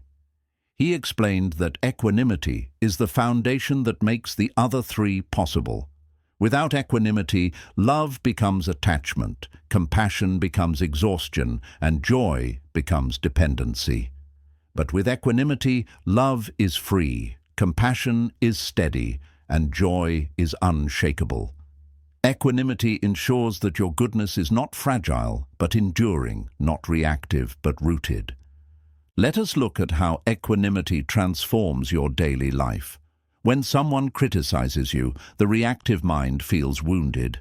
You may lash out in anger or retreat in shame, but equanimity allows you to hear the words without being destroyed by them. You calmly discern whether there is truth in them, and if there is, you learn. If there is not, you let them go. Either way, your peace remains. Or consider success. Most people, when praised or rewarded, become inflated with pride. They cling to their achievement as their identity. But when failure comes, they collapse, because their identity was tied to something unstable. Equanimity allows you to enjoy success without being enslaved by it, and to endure failure without being crushed by it. It keeps you free, balanced, and whole. Equanimity is also essential for relationships. Without it, love becomes controlling, because you cling to the person and react with fear at the thought of losing them. Parents cling to children, partners cling to each other, friends cling to friends. This clinging leads to conflict, jealousy, and pain. But with equanimity, you love freely, without chains. You care deeply, but you also accept that change and impermanence are natural. You stop reacting with fear or control, and instead, you offer love that is steady, unconditional, and liberating. This kind of love is far deeper because it does not depend on conditions. It flows from inner balance. Another way equanimity shows its power is in the face of uncertainty. Life is unpredictable. Plans collapse, health changes, people leave, circumstances shift in ways you could never anticipate. The reactive mind is terrified of this uncertainty. It wants guarantees, stability, certainty. And when it does not find them, it reacts with anxiety and fear. But equanimity accepts uncertainty as part of life. It does not cling to the illusion of control. It flows with change, trusting that whatever arises can be met with calmness and wisdom. In this trust, fear dissolves and peace remains. Equanimity also deepens compassion. At first glance, this may seem strange. How can being unshaken make you more compassionate? But the truth is, without equanimity, compassion burns out. When you react emotionally to the suffering of others, you may become overwhelmed, drained, or even resentful. But equanimity allows you to see suffering with clarity. You care deeply, but you do not drown in the pain. You remain steady, so you can offer help with wisdom rather than with reactive emotion. This is why equanimity is not coldness. It is the warmth of compassion protected by balance. It is the ability to love without losing yourself. To cultivate equanimity, Buddhism offers many practices. One is mindfulness, simply observing your thoughts and emotions as they arise without clinging or resisting. Each time you practice, you strengthen your ability to remain calm. Another is meditation on impermanence, reflecting that all things, whether joy or sorrow, will pass. This reflection dissolves clinging and helps you accept change with grace. Another practice is cultivating loving kindness equally for all beings, not just those you like, but also those who challenge you. This equal love strengthens equanimity because it teaches you to treat all with balance, without reacting to preference or aversion. Equanimity, however, is not built overnight. It is a discipline that grows slowly, like the roots of a tree deepening over time. At first, you may still react strongly to pleasure and pain, but with practice, you notice the reactions becoming weaker, the storms passing more quickly, the calmness returning more easily. Over months and years, your balance grows unshakable. Eventually, you begin to live in equanimity naturally. The storms may rage, but you remain the sky, vast, still, unbroken. Imagine living with this balance. No insult can shatter you, no praise can inflate you, no loss can destroy you, no gain can enslave you. You move through life steady, calm, free. People around you may rise and fall in endless reaction, but you walk as a pillar of peace. Your presence itself becomes a source of calm for others. This is not a fantasy. It is the fruit of equanimity. It is the reward of choosing not to react again and again until balance becomes your nature. The Buddha once said, "Develop a mind that is like the earth. When clean things and unclean things are thrown upon it, it remains unmoved." This is the essence of equanimity. The earth does not react to what is thrown upon it. It holds everything with equal steadiness. In the same way, your mind can learn to hold both joy and sorrow, both praise and blame, both success and failure, with equal calm. This is not indifference, it is wisdom. It is the freedom that comes from refusing to be enslaved by reaction. So remember this truth. Real power is not in controlling life, but in remaining balanced as life unfolds. Equanimity is the art of remaining unshaken, not because life is easy, but because you have mastered yourself. It is the crown jewel of Buddhist practice, the state where suffering no longer controls you because reaction no longer chains you. With equanimity, you discover the freedom that cannot be taken by storms, the peace that does not depend on circumstances, the calmness that flows from within. As the Buddha taught, the mind that is calm sees truth clearly, and it is in that calmness, in that equanimity, that you find not only freedom from suffering, but also the wisdom and compassion to live fully, to love deeply, and to walk the path of peace without fear. 13. The still mind is the gateway to liberation. From the moment you wake in the morning until the moment you fall asleep at night, your mind is rarely still. Thoughts run endlessly, one chasing another like restless waves upon the ocean. You think about the past, replaying regrets and old wounds. You think about the future, imagining fears and hopes. You react to words, to looks, to circumstances, to emotions, rising and falling like storms. For most people, this restless movement feels normal, so normal that they cannot imagine life without it. But Buddhism teaches that this restlessness is not your true nature. Beneath the noise of thoughts and reactions, beneath the endless storms of emotions, there is a place of stillness within you. And it is in this stillness that liberation is found. The Buddha often described the mind as a monkey, leaping from branch to branch, never resting, never satisfied.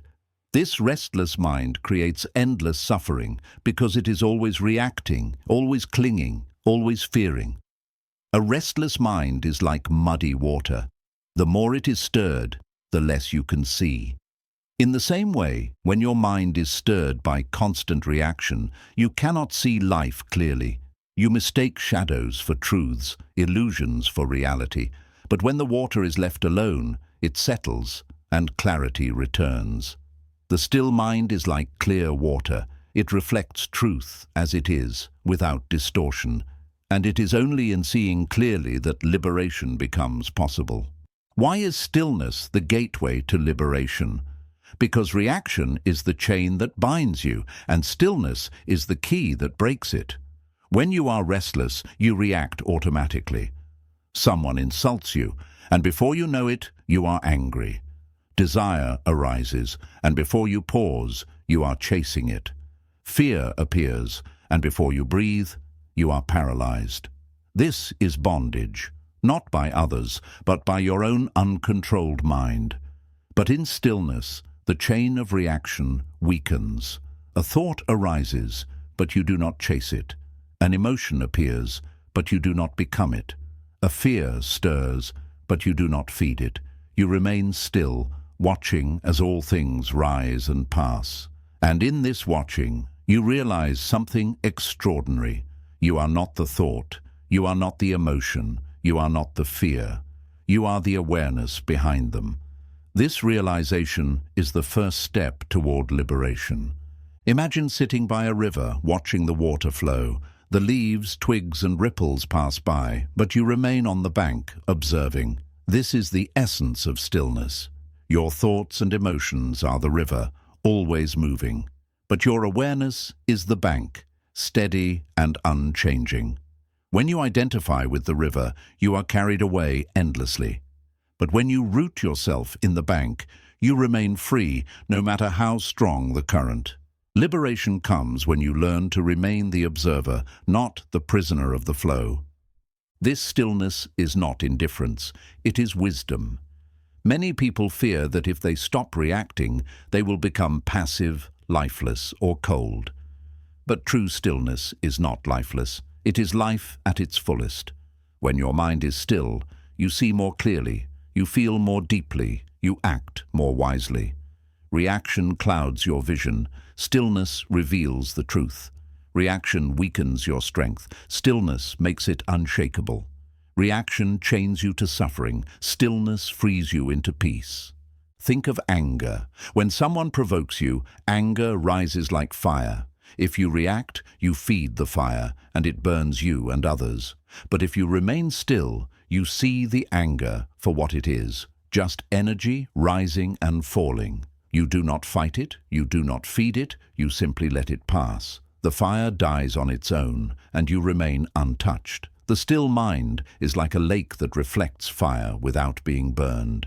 This is liberation, not the destruction of emotion, but freedom from being enslaved by it. Stillness also reveals impermanence. When your mind is restless, you cling to pleasures and resist pains, believing they will last forever. You suffer because you cannot let go, but in stillness you observe directly that all things arise and pass. Thoughts come and go, emotions rise and fall. Even pain, when observed, changes moment by moment. Nothing lasts, and in that impermanence lies freedom. You realize you do not need to react, because there is nothing permanent to hold on to. This insight dissolves suffering at its root. Consider desire. A restless mind reacts to every desire, chasing endlessly. New possessions, new experiences, new validations. But each desire, once fulfilled, quickly fades, and new desires arise. The cycle never ends. The restless mind is enslaved by this cycle. But the still mind observes desire without reacting. It sees the craving arise, and it watches it pass, like a cloud drifting through the sky. In this non-reaction, you discover freedom from craving, and with it, freedom from the suffering it creates. Stillness also transforms how you relate to others. Without stillness, relationships are ruled by reaction, arguments, jealousy, expectations, disappointments. One word sparks anger, one silence sparks fear, one change sparks insecurity. But when you cultivate stillness, you no longer react blindly. You listen without judgment, you speak with calmness, you love without clinging. Your presence becomes steady, like a tree offering shade. Others feel safe around you because your peace is not fragile. This is the power of a still mind. It radiates peace not only for you, but for everyone around you. The Buddha taught meditation as the direct path to stillness. When you sit in silence, observing your breath, you are training the mind to rest. At first, the mind rebels, running in every direction. But with patience, the mind learns to settle, like a wild animal slowly tamed.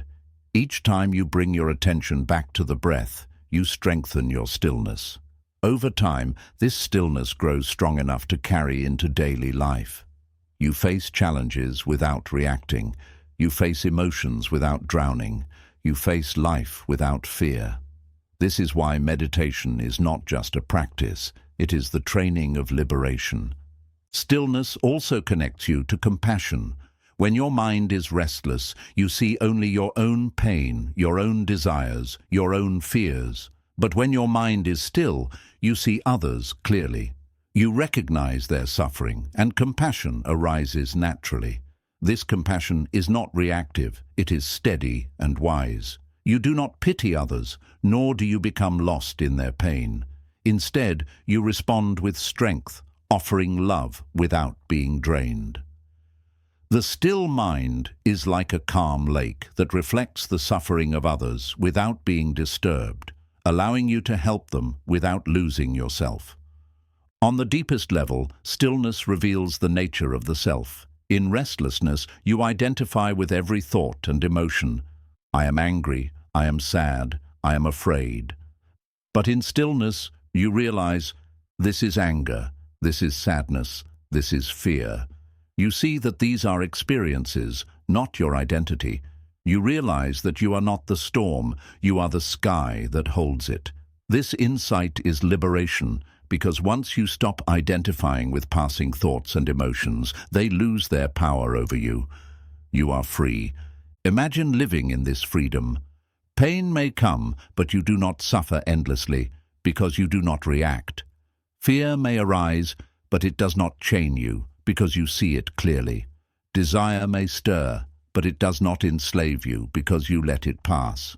Success may come, but you do not cling. Failure may come, but you do not collapse. You move through life steady, calm, free. Others may see you and wonder why you are unshaken while they are tossed about by every wave. The answer is stillness. You have found the calm within, and in that calm lies the highest power, the power of liberation. The Buddha said, "Peace comes from within. Do not seek it without." Stillness is that peace. It is not found in possessions, not in relationships, not in circumstances. It is found only within, when the mind becomes free from reaction. To cultivate stillness is to walk the path of freedom. To live in stillness is to live in liberation. So remember this: the restless mind is bondage, the still mind is freedom. Reaction is suffering, stillness is peace. The storms of life will never end, but within you lies a calm center untouched by them. If you can discover that center, if you can live from that stillness, you will discover the gateway to liberation, the end of suffering, the beginning of freedom, the awakening of true peace. 15. Unshakable freedom. Living beyond the grip of emotion. For most of humanity, life feels like a constant cycle of emotional storms. A good word lifts the heart, a harsh word wounds it. Success brings a rush of joy. Failure brings a flood of despair. A friend's kindness warms you, their distance chills you. In this way, people are tossed about endlessly, rising and falling according to forces outside of their control. They believe this is normal, that this is simply life. But Buddhism teaches a higher possibility, a way of living where you are no longer a prisoner of these storms, where you no longer hand over your peace to every passing emotion. This state is unshakable freedom, the ability to live beyond the grip of emotion. It is important to understand that emotions themselves are not the enemy. Anger, sadness, joy, excitement, fear, these are natural energies of the human mind. They are like weather patterns moving through the sky. The problem arises when we identify with them, when we allow them to grip us, to control us, to dictate our every reaction. In that moment, we are no longer free. We become slaves, pulled in every direction by forces we cannot control. To live beyond the grip of emotion is not to destroy or suppress emotions, but to change your relationship with them. It is to recognize them as temporary visitors rather than permanent rulers, as passing clouds rather than the sky itself. When anger arises, for example, most people react instantly. They shout, they lash out, they strike with words or actions they later regret. Anger grips them, and in that grip they lose clarity, peace, and even dignity. But imagine instead that anger arises and you remain still. You observe it rising within you like fire, but you do not let it control you. You watch it without feeding it, and you allow it to pass. In this moment, you are free, not because anger did not appear, but because it did not grip you. This is unshakable freedom, the power to feel without being enslaved. The Buddha compared this to being handed a burning coal. If you grab it in reaction, you burn yourself and harm others by throwing it. But if you do not grasp it, if you let it fall, it cannot harm you. Emotions are the same.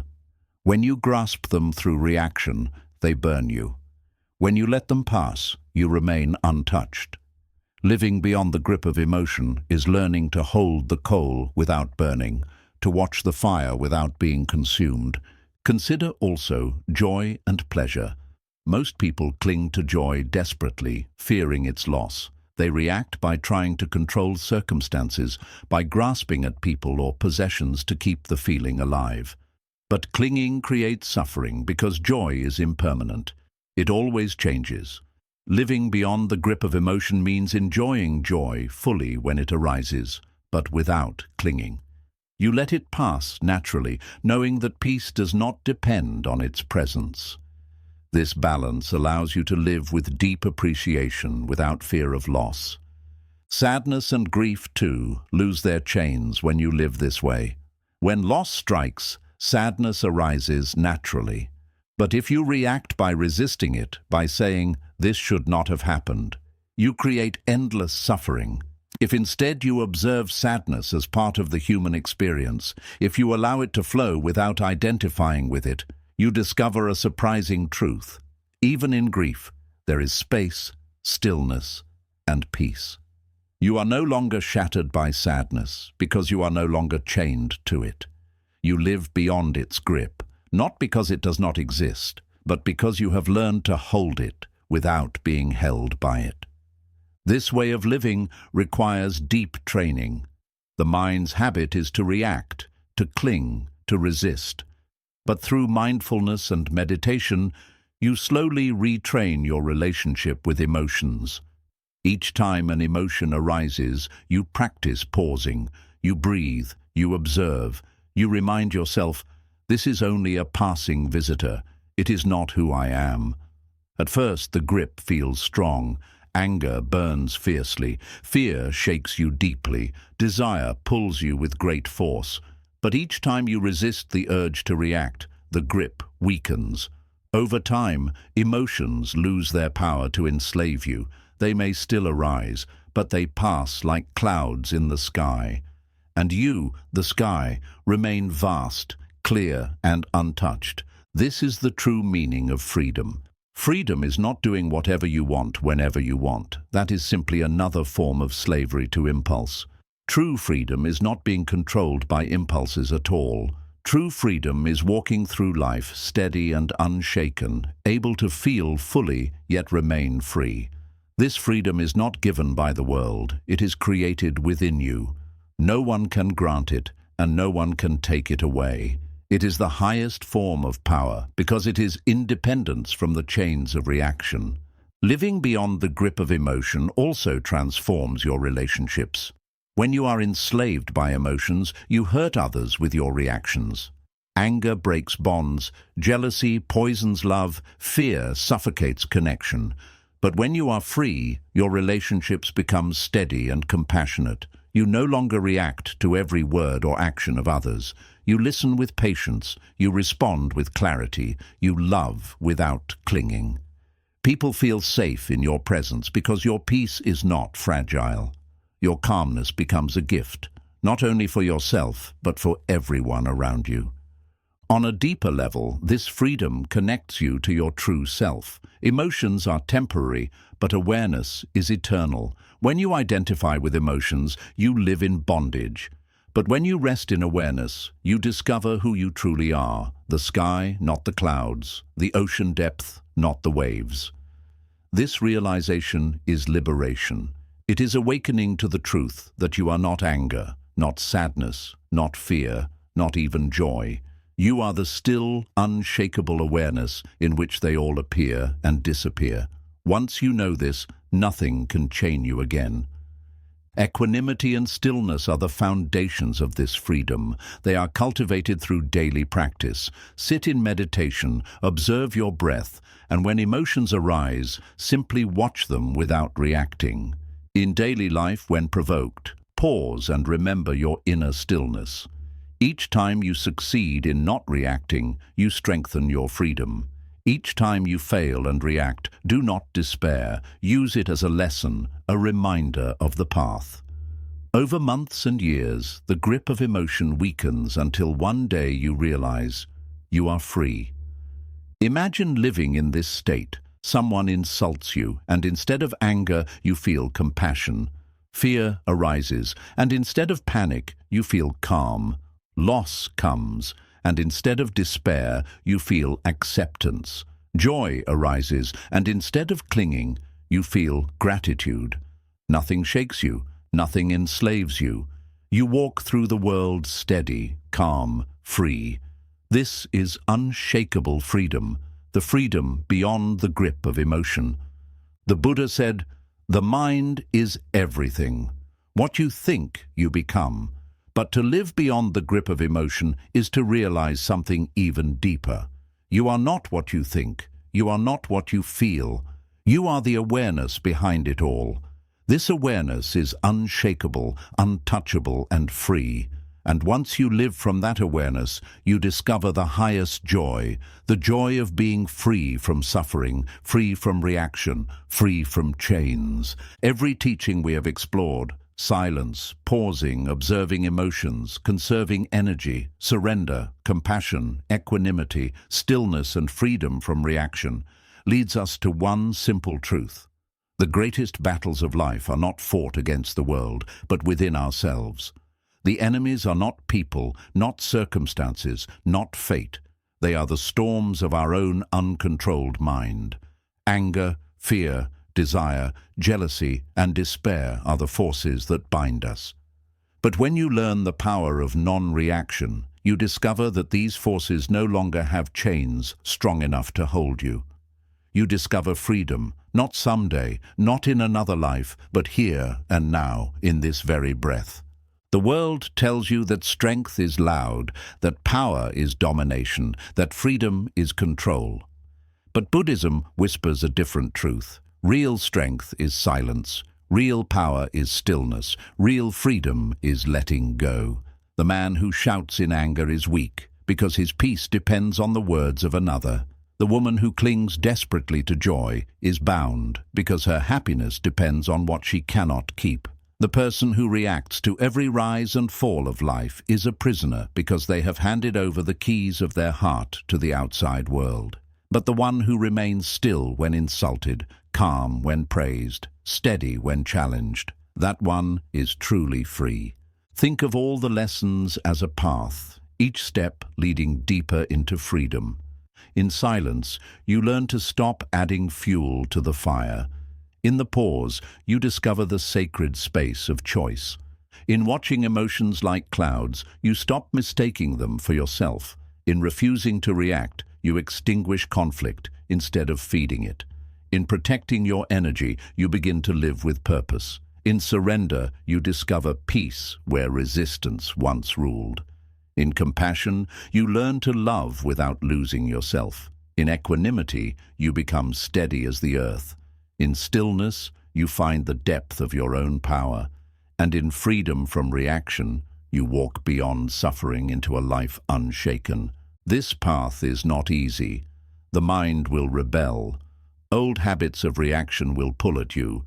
Anger will tempt you to shout. Fear will tempt you to run. Desire will tempt you to cling. You will stumble many times. But each stumble is not failure, it is practice. Each time you remember, each time you pause, each time you choose silence over reaction, stillness over chaos, you are planting seeds of freedom. Over time, those seeds grow into a forest of peace so strong that no storm can uproot it. Do not think of this as a distant goal. Every moment is a chance to practice. When someone provokes you, you have a choice. When fear whispers, you have a choice. When desire pulls, you have a choice. In that choice lies your freedom. You may not control the world, but you can always control yourself. And self-mastery is the highest form of victory. As the Buddha said, it is better to conquer yourself than to win 1,000 battles. Then the victory is yours. It cannot be taken from you. This victory is silent. It comes not with fanfare or applause, but with the quiet strength of a heart at peace. No one may see it, but you will feel it in every breath. You will feel it when anger passes without breaking you. You will feel it when loss comes without destroying you. You will feel it when joy arises without enslaving you. You will feel it when you look at the storms of life and realize you are no longer tossed about by them. You are the sky, vast, calm, and unshaken. And from this stillness flows the greatest gift of all, compassion. Because when you are no longer chained by reaction, you begin to see clearly the suffering of others.